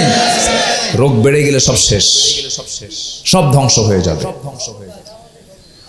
সম্মানিত বন্ধুগণ, কি ইমান এনেছেন সাহাবীরা! জীবন চলে গেছে, ইমানকে তারা বিক্রি করেন নাই। ইমান ছাড়া হননি। হাসতে হাসতে ফাঁসির মঞ্চে চলে গেছেন। মাথা নত করেননি কারো কাছে। মাথা নত করেছেন কার আদালতে? কার কাছে? আল্লাহর কাছে। একজন সাহাবীর কথা মনে হলো। মক্কা এবং মদিনার ঠিক মাঝখান বরাবর তার বাড়ি ছিল। ইয়াং টকবকে যুবক, জন্মের পূর্বেই বাপ মারা গেছে। চাচার হাতে মানুষ হয়েছে, মাটা বেঁচে আছে। নবীর দাওয়াত তিনি পেলেন, কালেমা গ্রহণ করলেন। চাচার কাছে সংবাদ গেল। চাচা সত্যাসত্যি যাচাই করার জন্য ডেকে বলল, আব্দুল্লাহ, কি যেন শুনলাম, তুমি কি সত্যি আমাদের বাপদাদার ধর্ম ছেড়ে দিলা? বলতেছে, চাচা, বাপদাদা তো সঠিক না, এই জন্য ছেড়ে দিয়েছি। কে তুমি এরকম করে বাপদাদাকে তুমি মানে এনকার করলা? না, আমি তোমাকে ছাড়বো না। বলতেছে, চাচা, আপনিও সত্যের সন্ধান পেয়ে যান, আপনিও কালেমালা হয়ে যান, আবার একসঙ্গে জান্নাতে যেতে চাই। জোরে বলি সুবহানাল্লাহ। আমাদের সমাজেও কিছু কিছু লোক আছে, বাপ দাদারটা ছাড়বে না। বাপও সোর, ও সোর। এরকম আছে কিনা বলেন? বাবা সুদখোর ছিল, ও সুদ খাবে। বাবা সোরের দল করে গেছে, ও সোরের দল করবে। আছে না নাই? কিন্তু না, ইসলামের বাধা কয়েক শ্রেণী থেকে আসে। পরিবার থেকে, সমাজ থেকে, রাষ্ট্র থেকে, ধনাঢ্য শ্রেণী থেকে বাধা আসবে। কিন্তু সকল বাধা ডিঙ্গিয়ে টিকে থাকতে হবে কার পথে? আল্লাহর পথে। সে আব্দুল্লাহ বললেন, চাচা, আপনি আমাকে যা বলেন সব মানবো, কিন্তু ঈমান ছাড়বো না। বলতেছে, তুমি কি জানো তোমার সব সম্পদ যা হস্তগত হয়ে যাবে আমার, আমি যে নিয়ে নেব, জোর করে নিয়ে নেব। আপনি জোর করবেন কেন? আমি আপনাকে আপোষে দিয়ে দেব, নিয়ে নেন।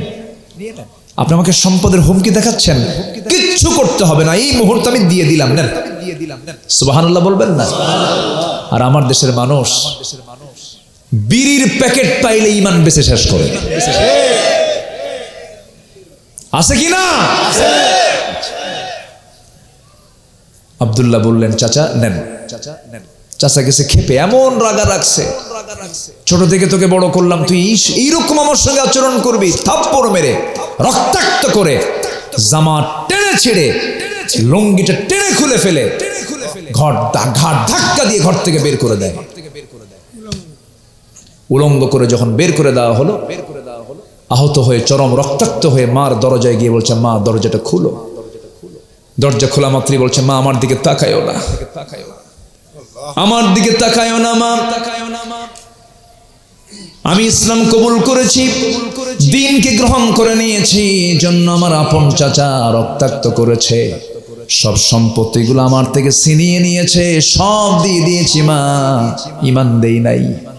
মা, আমার পরনে কোনো কাপড় নাই, আমার দিকে তাকায়ও না, লুঙ্গিটাও খুলে নিয়েছে। মা, দেখো তো ঘরে কোনো কাপড় আছে নাকি? এক খণ্ড কাপড় চাদর যখন তার হাতে দেওয়া হলো, তা দিয়ে কোনো মতো সতরটা ঠেকে বলছে, মা, পৃথিবীর কোনো দরবার ভালো লাগে না, আমার শ্রেষ্ঠ দরবার আমার নবীর দরবার।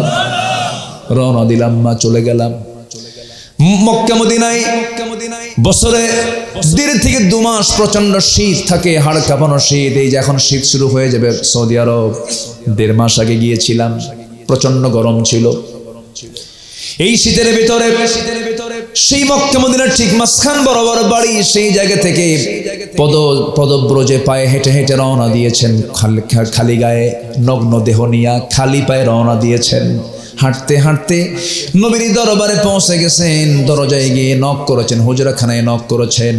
আমার নবীজি দরজা খোলা মাত্রই দেখলেন গায়ে পরনে কোনো কাপড় চোপড় নাই, গায়ে কোনো কাপড় নাই, থরথর করে কাঁপতেছে। শুধু এক খণ্ড কাপড় দিয়ে কোনো মতো সতর রেখে আছেন একজন ধনী সাহাবী। ঘরের মধ্যে গেলেন, আমার নবীজি নিজের ব্যবহৃত সবচেয়ে উত্তম 2টা জুব্বা হাতের মধ্যে নিয়ে বলছেন, আব্দুল্লাহ, আগে জামাটা পড়ো। জামা পড়লেন, সম্পূর্ণ বিস্তারিত শুনলেন। এরপরে রাসূল বলছেন, ও আমার সাহাবী আব্দুল্লাহ, কি চিন্তা করো? তোমার চাচা তোমাকে বস্ত্রহীন করেছে, আর আমি বিশ্বনবী তোমাকে বস্ত্র দিয়ে তোমাকে ঢেকে দিলাম। ঈমান আনলে কি বরকত নাই ভাই? আছে কিনা বলেন? আছে। জালিমের কোনো বরকত নাই, মাজলুমের বরকত আছে। এখন লক্ষ্য করছি আমরা, ঠিক আছে না? আল্লাহ পাক কি মাজলুমকে দেখেন না? মাজলুমকে দেখেন না? দেখেন না? শুনেছি ইতিহাস, বাংলাদেশে দেখেছি, জ্যান্ত প্র্যাকটিক্যাল ইতিহাস আমরা চোখের সামনে দেখেছি, ঠিক কি না? আল্লামা সাঈদীকে কে ভালোবাসেন না? সবাই তাকে ভালোবাসে। আমার চোখে, আমি আমার কথা বলবো, আমি আমার চোখে দেখতে পাই আল্লামা সাঈদী রাহিমাহুল্লাহ একজন হক্কানি আল্লাহওয়ালা মানুষ ছিলেন।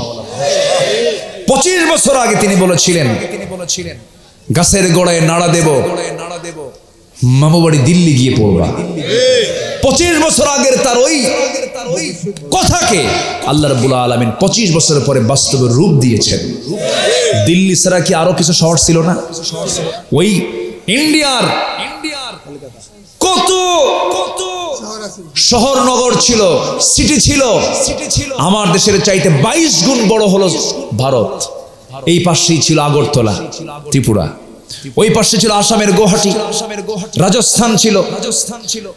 এরকম করে কত বড় দেশ কোথাও পড়ে নাই। পাশে নেপাল ছিল, ভুটান ছিল, শ্রীলঙ্কার কাঠমান্ডু ছিল, তারপরে বোনের বাড়ি লন্ডন ছিল, বিয়াই বাড়ি আমেরিকা ছিল। কোন শহরে পড়ে নাই। আল্লামা সাঈদীর কথা মতো ওই কথাকে আল্লাহ পাক মকবুল কবুল হয়ে গেছে বলে সোজা মামু বাড়ি দিল্লি গিয়ে পড়ছে, ঠিক কিনা? কত জুলুম করেছে আমাদের প্রতি, কম জুলুম করা হয়নি। আলেমদের চোখ তুলে নেওয়া হয়েছে, হাত কেটে নেওয়া হয়েছে, পা কেটে নেওয়া হয়েছে, রাস্তায় ধরে জমা করা হয়েছে। কম জুলুম করা হয়নি।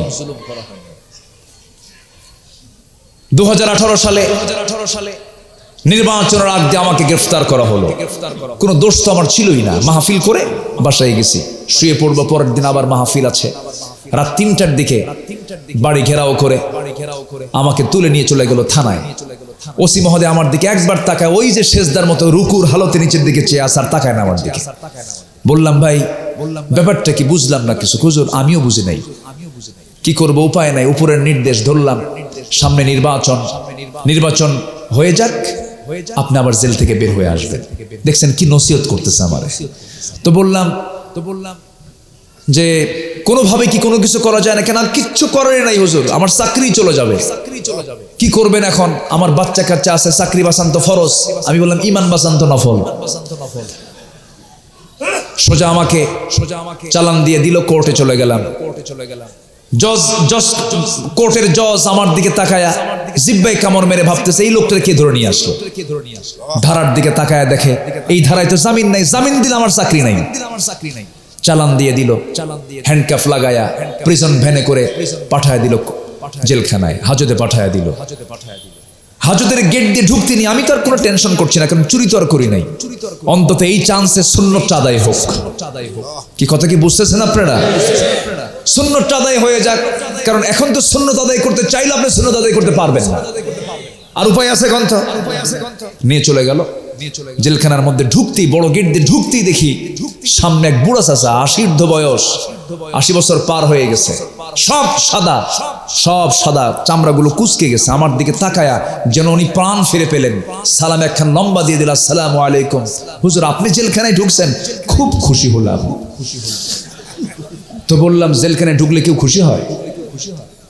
তো বলতেছে হুজুর আমি আপনার কত মাহফিলে গেছি, যেখানে নাম শুনেছি সেখানেই চলে গেছি, এত চেষ্টা করেছি আপনার সঙ্গে একটাবার মুসাফা করব, একটু বুকে আলিঙ্গন করব, কথা বলবো, চান্স মিলেই না। আল্লাহ আমার কি সুন্দর চান্স একটা দিয়ে দিছে। দোয়া করি আপনি জেলখানায় থাকেন।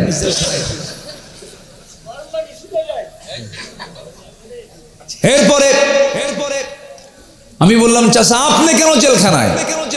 বলতেছে আমার জেলখানায় আসার কারণ বাবা বোমা হামলা। বললাম বোমা হামলা মানে কি? বোমার মামলা দিছে আমার বিরুদ্ধে। বলেন তো ওই বুড়ো চাচার নামে যে বোমার মামলাটা দিছে, ওনার হাত কি স্বাভাবিক না কাঁপাকাঁপি? এই কম্পমান হাত দিয়ে যদি কেউ বোমা মারে, ওটাকে জায়গায় যাবে না মাথায় পড়বে? এই চলেছে 16 বছর। আমরা এই সকল কিছুর পুনরাবৃত্তি আর দেখতে চাই না।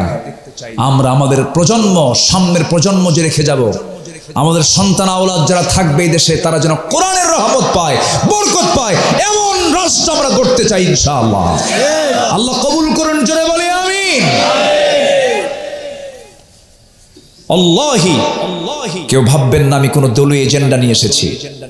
কোরআনের মাহফিল, আমাকে কোরআন নিয়ে কথা বলার দরকার আছে না নাই? বলেন তো, আসতে বলবেন না, আছে না নাই?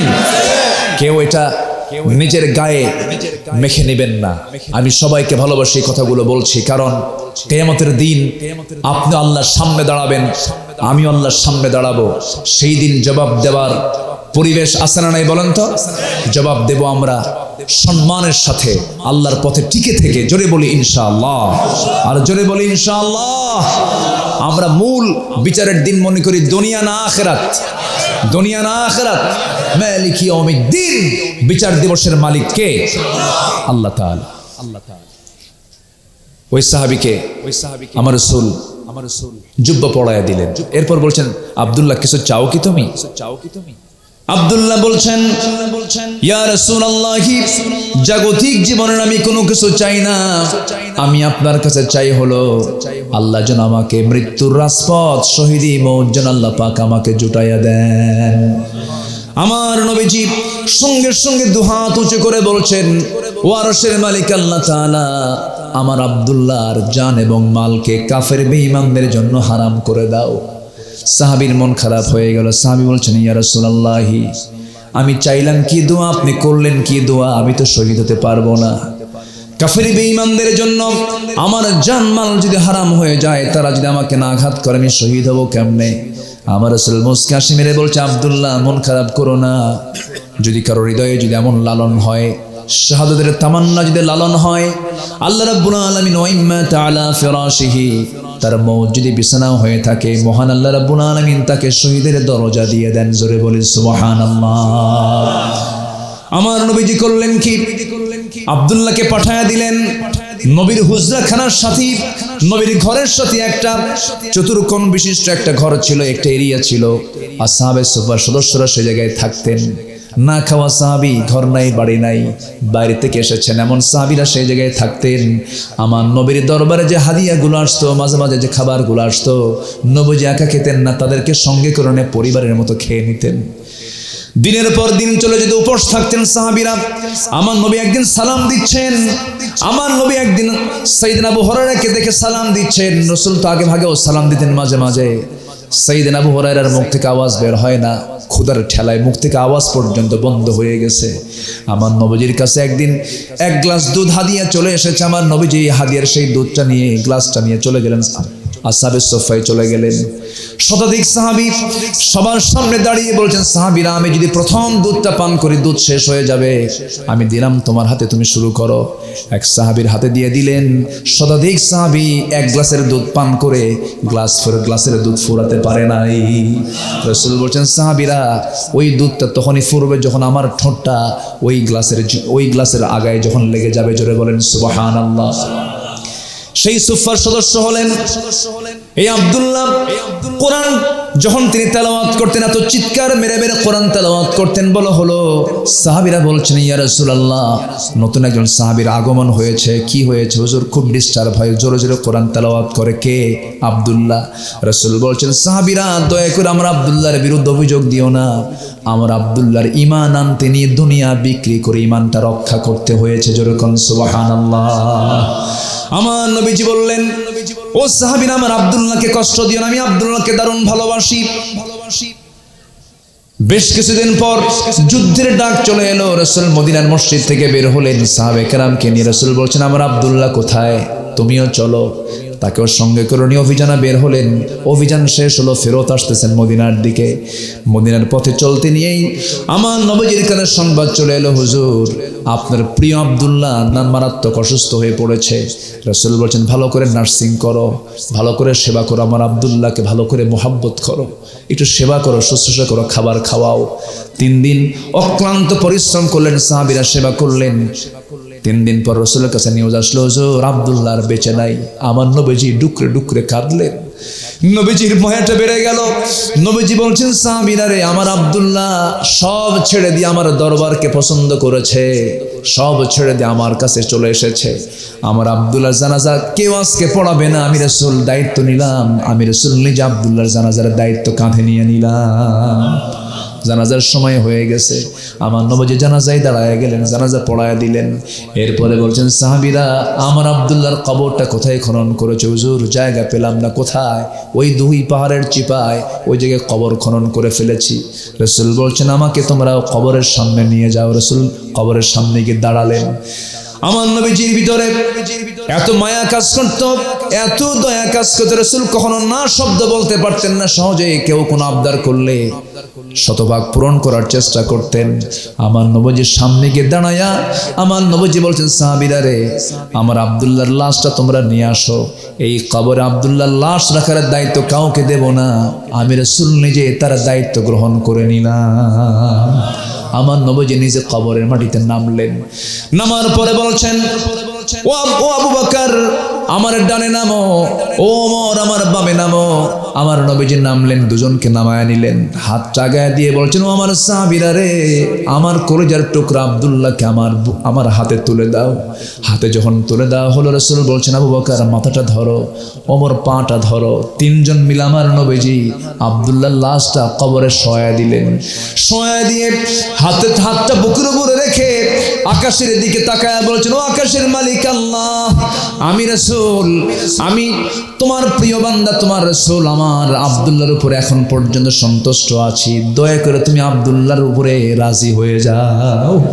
আমার নবী যেমন করে দোয়া করছিলেন, পাশে দাঁড়িয়ে থাকে একজন সাহাবী আবেগ আপ্লুত হয়ে পড়লেন, সাদ বিন আবি ওয়াক্কাস রাদিয়াল্লাহু তাআলা আনহু। চিৎকার মেরে বলছেন, আকাশের মালিক আল্লাহ, আমি সাদ বড় বড় কপাল, আমি এই জায়গায় জীবিত সাদ না হয়ে যদি ওই কবরের বাসিন্দা হতাম, জীবনটা বড় ধন্য হতো। কারণ যে কবরবাসীকে বিদায় করার জন্য বিশ্বনবী নিজে কবরের মাটিতে নেমে যান। জোরে করেন সুবহানাল্লাহ। ইমানদারের মূল্য আছে না নাই? আচ্ছা, ঈমান নামক দৌলত নিয়ে আমাকে আপনাকে টিকে থাকতে হবে। সবাই তো একদিন চলে যাব আল্লাহর আদালতে, আল্লাহর সামনে হাজির হয়ে যাব। আল্লাহর সামনে জবাব দেওয়ার জন্য 1 নাম্বার কজ হচ্ছে, 1 নাম্বার কারণ হলো ঈমানটা সম্পূর্ণ মজবুত করে যেতে হবে। এই দুনিয়া ছাড়বো, কত লোকের কত কাছের জন দুনিয়া থেকে বিদায় নিয়ে নিছে, কতজন দুনিয়া থেকে বিদায় হয়েছে। একটু বন্ধুর দিকে তাকান, একটু বাপ মার দিকে তাকান, একটু দাদা দাদির দিকে তাকান, নানা নানির দিকে একটু তাকান। একটা মৃত্যু একটা বান্দার জীবনের জন্য বড় শিক্ষা। আমার বন্ধুগণের জন্য সবচেয়ে বড় দৌলত আমার ঈমানকে লালন করব, ঈমানকে সুন্দর করে যত্ন করে সামনের দিকে এগিয়ে থাকব। এবং ঈমানদার পৃথক থাকবে না, এক থাকবে। আসতে বলেন, এক থাকবে না, পৃথক থাকবে। কোরআনের আলোকে একজন ইমানদারের সমাজের আদর্শ প্রতিচ্ছবি কেমন হবে, মুমিন সমাজের প্রতিচ্ছবি কেমন হবে, কেমন ধরনের হওয়া উচিত, একটু পয়েন্ট আকারে বলতে চাচ্ছি। মোটামুটি 10টা পয়েন্ট আমি একটু বলতে চাই। এই সমাজের প্রতিচ্ছবিটা কেমন হওয়া উচিত, আর আমরা কোন প্রতিচ্ছবি নিয়ে আসি বলুন তো? কোন সময়ে মানুষ বাড়িতে বেশি থাকে? জোহরে, আসরে, মাগরিবে, এশায় না ফজরে? বলেন বলেন বলেন বলেন বলেন বলেন, কোন সময়? ফজর, জোহর, আসর, মাগরিব না এশা? ফজরে। এখন একটা প্রশ্ন করব, বলুন তো, দিল থেকে উত্তরটা দেন। সবচাইতে কম মুসল্লি কোন ওয়াক্তে? কি কবেন? নাউজুবিল্লাহ কবেন, আলহামদুলিল্লাহ কবেন? বলেন, এটা কিছু বলতে হবে তো? এটা কি মুমিন সমাজের প্রতিচ্ছবি? বলেন, মুমিন সমাজ কেমন হতে পারে? ইমানদারের সমাজ কেমন হতে পারে? তাহলে আমরা কোন ইমানদার যে সবচেয়ে বেশি টাইম আমাদের কাটে যে বাড়িতে, যে সময় ফজরের সময় মুসল্লি মোটে 3 জন। মোটে কয়জন? 3 জন। কে কে? ইমাম, মুয়াজ্জিন আর খাদেম। চাকরি না থাকলে 3টাও থাকতো না। এই হলো মসজিদের চিত্র, সামাজিক চিত্র। এই চিত্র চিত্রায়িত হতো না যদি নামাজ কায়েম থাকতো আমার দেশে।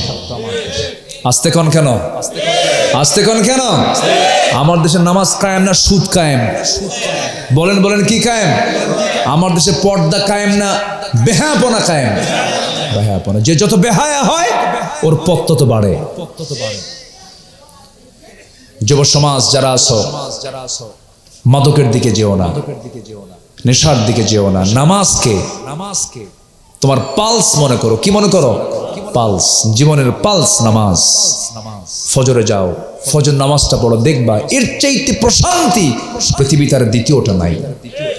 জোরে বলি সুবহানাল্লাহ। বুরিকা লি উম্মতি ফি বুকুরিহা।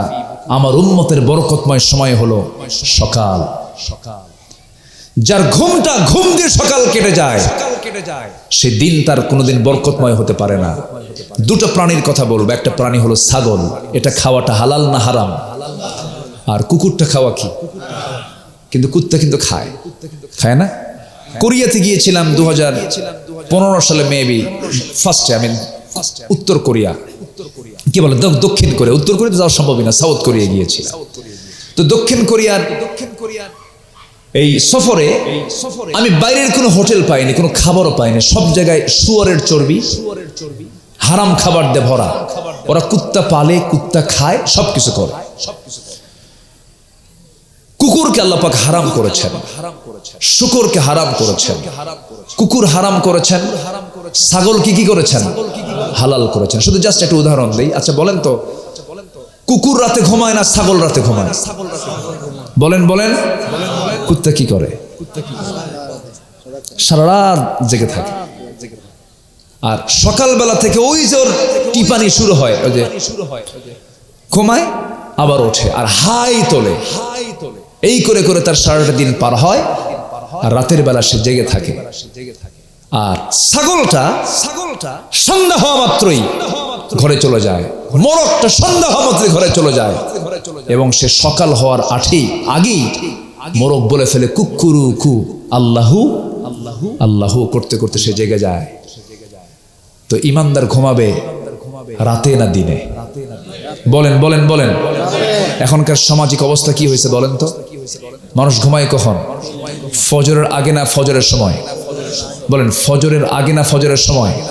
ফজরের সময় থেকে ঘুম শুরু। শয়তান কয় ঘুমা, শয়তান আবার ওয়াজও করে ওই সময়।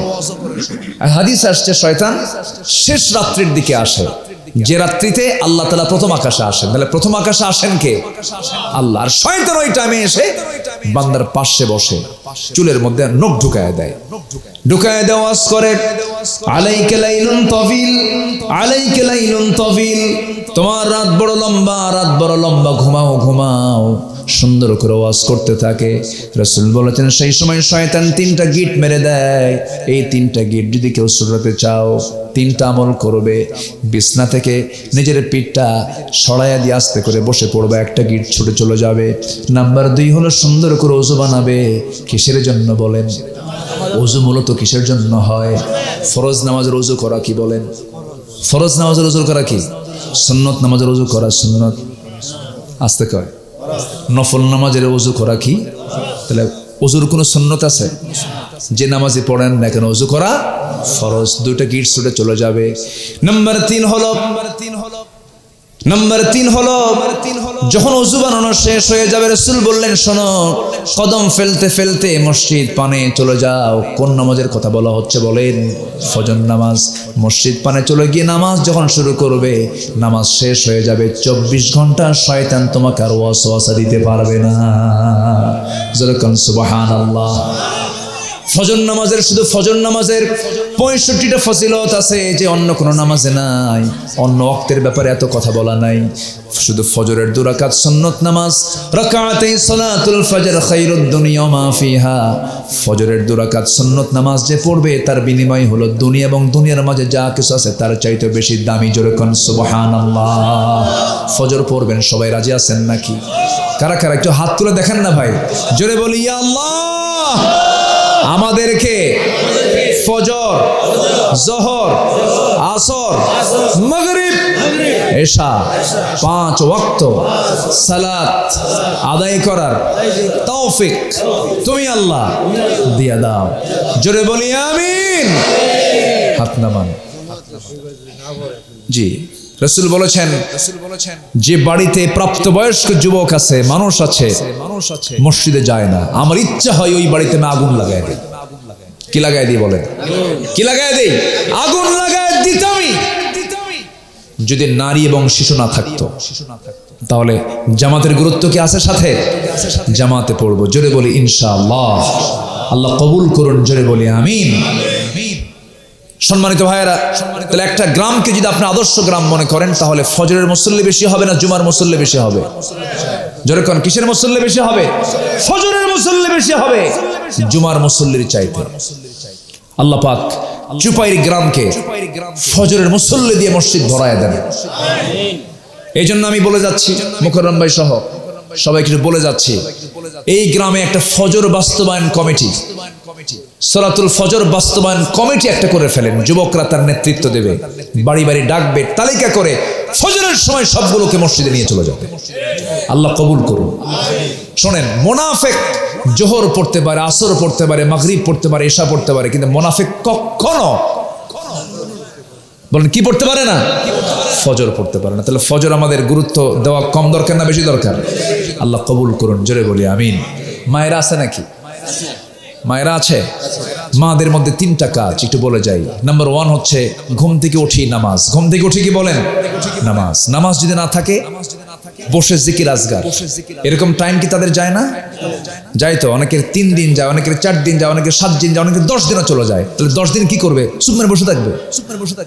ওই টাইমিং গুলোতে তারা মুসাল্লায় বসবে, জিকির করবে, আল্লাহর নামগুলো, পছন্দের নামগুলো তারা তেলাওয়াত করবে। আচ্ছা গেল। নাম্বার 2 হচ্ছে কোরআন তেলাওয়াত করা। নাম্বার 3 হলো পর্দায় থাকা। এই 3টা কাজ যদি কোনো পরিবারে কন্টিনিউ থাকে, তেলাওয়াত, নামাজ এবং পর্দা, এই 3টা কাজ যদি প্রত্যেকটা পরিবারে থাকে, আল্লাহর কসম করে বলে যাচ্ছে ওই পরিবার হবে জান্নাতের টুকরা। জোরে বলি সুবহানাল্লাহ। আল্লাহ তুমি এলাকার মাদেরকে 3টা আমল করার তৌফিক দিয়ে দাও। আমিন। যুবকরা, আসক্তি এখন বহু প্রকার। মদ একটা আসক্তি, গাঁজা আসক্তি, হেরোইন আসক্তি, আফিম, এগুলো আসক্তি। কিন্তু আমি মনে করি সবচাইতে বড় এখন আসক্তি হচ্ছে ডিভাইস আসক্তি। এই ডিভাইসে নিজের জীবনকে ধ্বংস করে দিও না। গোটা পৃথিবীকে ওয়েস্টার্ন কালচার আমাদের চোখটাকে রুকুর হালতে রেখে দিয়েছে, ফেসবুকের দিকে রেখে দিয়েছে, অনলাইনের দিকে রেখে দিয়েছে, কোরআন থেকে দূরে সরায় রেখে দিয়েছে। এটা মাথায় রাখার চেষ্টা করবা, নিয়ন্ত্রণ করবা। কোন গেমস, ক্যাসিনো, জুয়া, এই জাতীয় কোন অ্যাপস রাখবা না। তোমাকে ভাবতে হবে তুমি দেখছো এগুলো নোংরা জিনিস, তোমাকে দেখছেন কে? আল্লাহ তাআলা। জীবন কয়টা? একটা জীবন সাজিয়ে নিব কোরআন দিয়ে। জোরে বলি ইনশাআল্লাহ। আর জোরে বলি ইনশাআল্লাহ। তাহলে মুমিন সমাজের আদর্শ প্রতিচ্ছবি হলো, সমাজে থাকবে কি? বেনামাজ না নামাজ? বলেন সমাজে থাকবে কি? বলেন সমাজে কি থাকবে? নামাজ থাকবে। নামাজ হচ্ছে ঐক্যের একটা প্রতিচ্ছবি। আল্লাহ রাব্বুল আলামিন মুমিন সমাজের প্রতিচ্ছবি কেমন হওয়া দরকার কোরআন বলে দিচ্ছে, ওয়াতাসিমু বিহাবলিল্লাহি জামিআন ওয়া লা তাফাররাকু ওয়াযকুরু নি'মাতাল্লাহি আলাইকুম ইয কুনতুম আ'দাআন ফাআল্লাফা বাইনা কুলুবিকুম ফাআসবাহতুম বিনি'মাতিহি ইখওয়ানা। জোরে বলুন আল্লাহু আকবার। ঐক্যের প্ল্যাটফর্ম তৈরি করো বান্দারা, আল্লাহর রজ্জুকে শক্ত করে ধরো, বিচ্ছিন্ন হয়ে যেও না। আমার নবীজি মক্কা থেকে যখন মদিনায় চলে গেছেন, আমার নবীজি নামাজ পড়ছিলেন। আমার নবীজি 16 মাস পরের ঘটনা, কয় মাস পরের বলেন? হিজরতের 16 মাস পরের ঘটনা। আমার নবীজি মসজিদে কিবলাতাইন যেটা এখন হয়ে গেছে, আমার নবীজি নামাজ পড়তেছিলেন বাইতুল আকসার দিকে। সঙ্গে সঙ্গে আমার নবীর মন বলছিল, আমার যদি কিবলাটা বাইতুল হারাম হতো, সাইয়েদনা ইব্রাহিমের স্মৃতিময় যদি কাবাটা হতো কতই না ভালো হতো।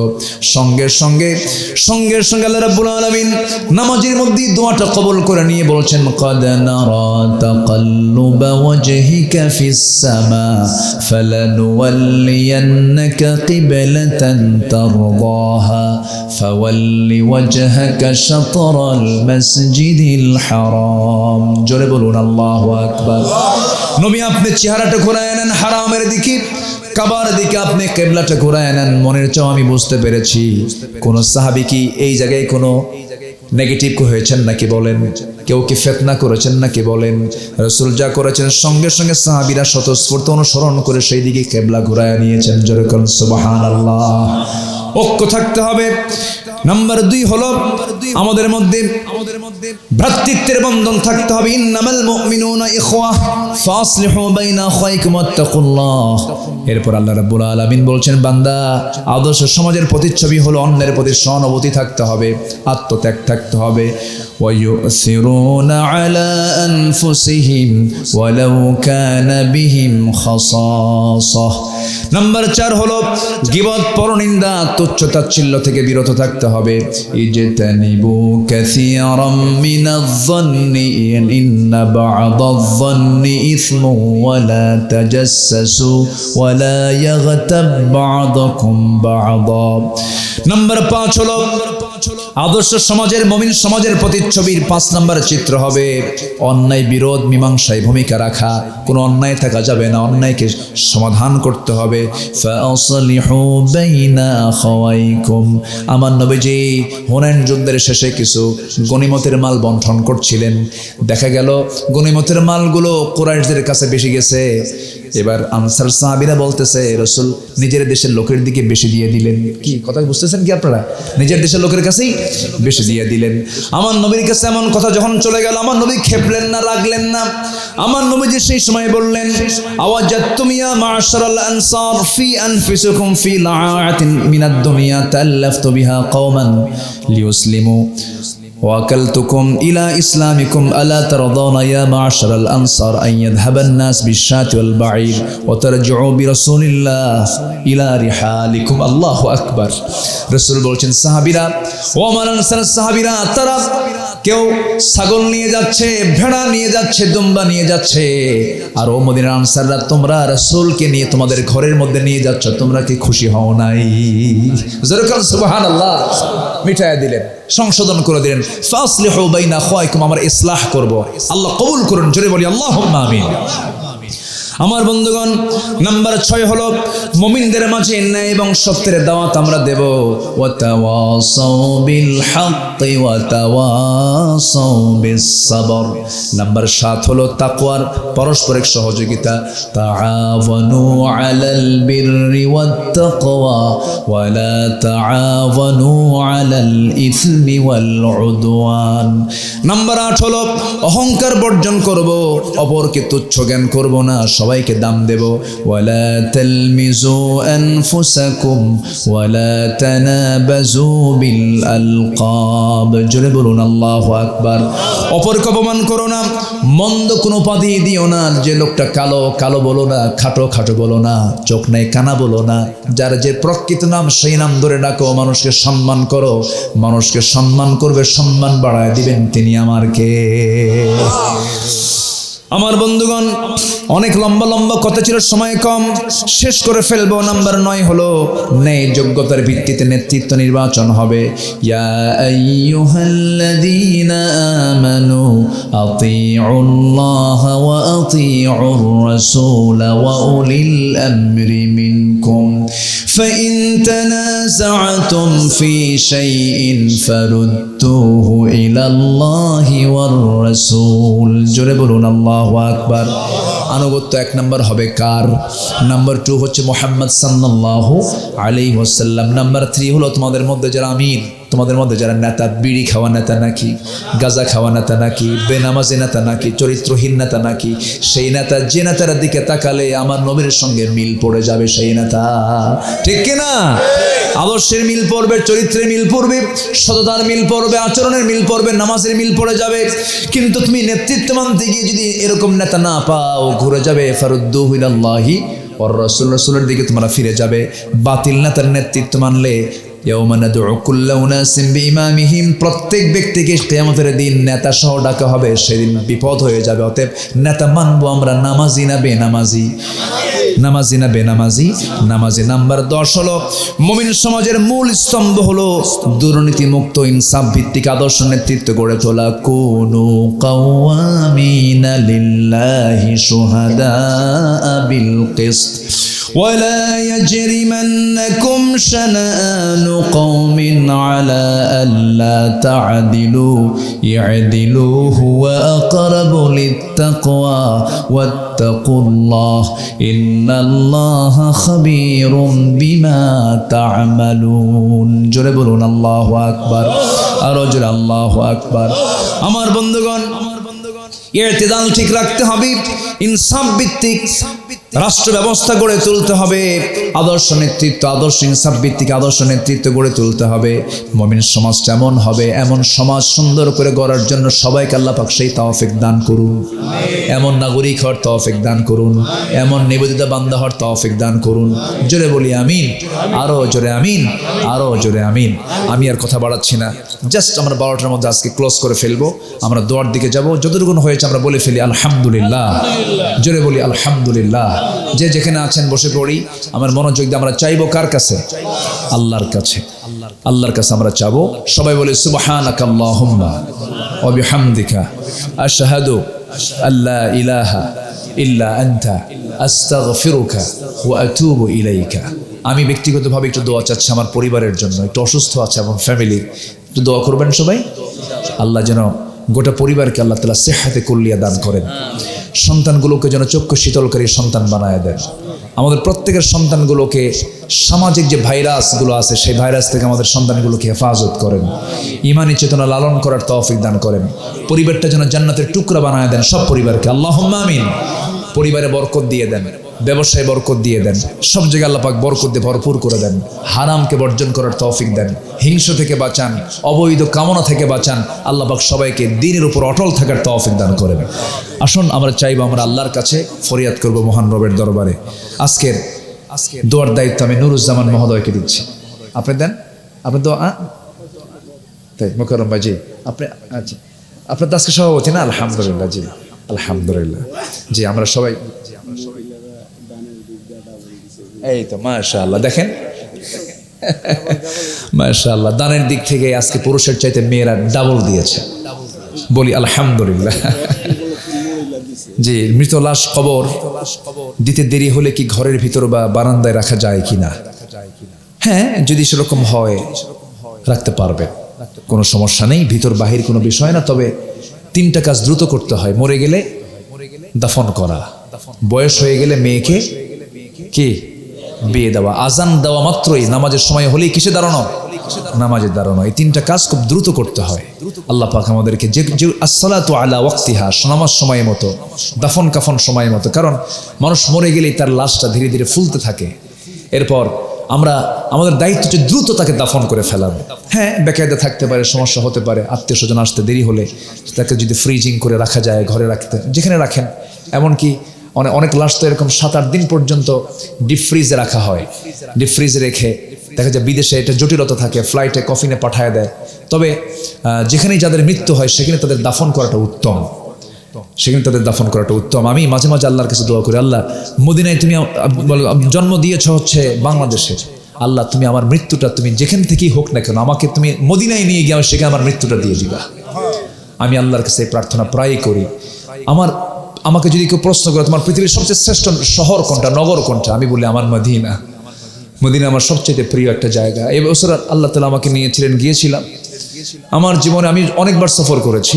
রাউদাতুম মিন রিয়াদিল জান্নাহ, মা বাইনা বাইতি ওয়া মিনবারি রাউদাতুম মিন রিয়াদিল জান্নাহ। তো রিয়াদুল জান্নাহর ভিতরে আমি ঢুকে ভাবতেছি এত সময় কম পাবো, 10 মিনিট থাকতে দেয় না, বলে সুরা বের হয়ে যাও, তাড়াতাড়ি বের করে দেয়। তো আমাকে দেখে কিছু প্রবাসী দেখে চিনছে, এই অঞ্চলের, এই গাজীপুর, কিশোরগঞ্জ আর হলো কি বলে ময়মনসিংহের কিছু প্রবাসী আমাকে দেখে চিনছে। চেনার পরে বলতেছে, হুজুর আপনি আসছেন, বসেন, দেখি ব্যবস্থা করা যায় কিনা। আমার দেশের মানুষ তো আবার মোটামুটি তেল মারতে পারে খুব ভালো। তখনকার প্রশাসনিক কর্মকর্তা কি এমন পাম দিছে আমার ব্যাপারে, আমি কিচ্ছুই না এমন বলছে। প্রশাসনিক কর্মকর্তা দৌড় মেরে সামারে টেনে নিয়ে নবীজির ঘর যেটা, কবর যেটা, নবীজির ঘরের দেওয়াল ঘেঁষে এবং মিম্বারের ঠিক মাঝখানে একদম দেওয়াল ঘেঁষে যে প্রথম কাতারে আমাকে বসায় দিচ্ছে। ফজরের আজান হলো, আমাকে একটা ইনটেক জমজমের বোতল দিল পানি খাওয়ার জন্য, খেজুর দিল, এরপরে কিছু ধোঁয়া দিল। ধোঁয়া হচ্ছে আগর গাছের একটা ধোঁয়ার সেখানে প্রচলন আছে, একটা কাঠের ধোঁয়া তারা ইউজ করে, সেটা দিল। আতর লাগায় দিল, বসায় দিল। বসে আছি, বাম দিকে দেখি, লক্ষ্য করছে রাসূল যেন আমার সঙ্গে কথা বলছেন। রাসূল যেন পাশে শুয়ে আছেন। আসসালাতু আসসালামু আলাইকা ইয়া রাসূলুল্লাহ। আমার নবীর মুহাব্বত ছাড়া কেউ কি নাজাত পাবে ভাই বলেন তো? কেউ কি পাবে না। তো সেই নবীজির কবরের একটা ফ্লেভার, যেন তিনি কথা বলছেন, যেন তিনি আমার সঙ্গে সালামের জবাব দিচ্ছেন, এরকম একটা ভাব আমার কাছে মনে হচ্ছে। ডান দিকে তাকায় আছি, যেখানে বসে আছি অসংখ্যবার রাসূল দিক দিয়ে হেঁটেছেন, ঘর টু মেম্বার, এই দিকে কতবার তার পদচারণা হয়েছে। ইমাম মালিক রাহিমাহুল্লাহ কখনো মদিনায় যখন চলতেন জুতো পায়ে হাঁটতেন না, খালি পায়ে হাঁটতেন। বলা হতো, ইমাম মালিক খালি পায়ে হাঁটো কেন? এত গরম, পা ফুলে যায়, পা দাগ পড়ে যায়, পা ফসকা পড়ে যায়। মদিনার মাটিতে রাসূল শুয়ে আছেন, আমি কেমনে জুতো পায়ে হাঁটি? আল্লাহু আকবার বলে। আসুন না সেই নবীর প্রতি আমরা মহাব্বতটাকে গাঢ় করার চেষ্টা করি, সেই তৌফিক সবাইকে দান করুন। জোরে বলি আল্লাহুম্মা আমিন।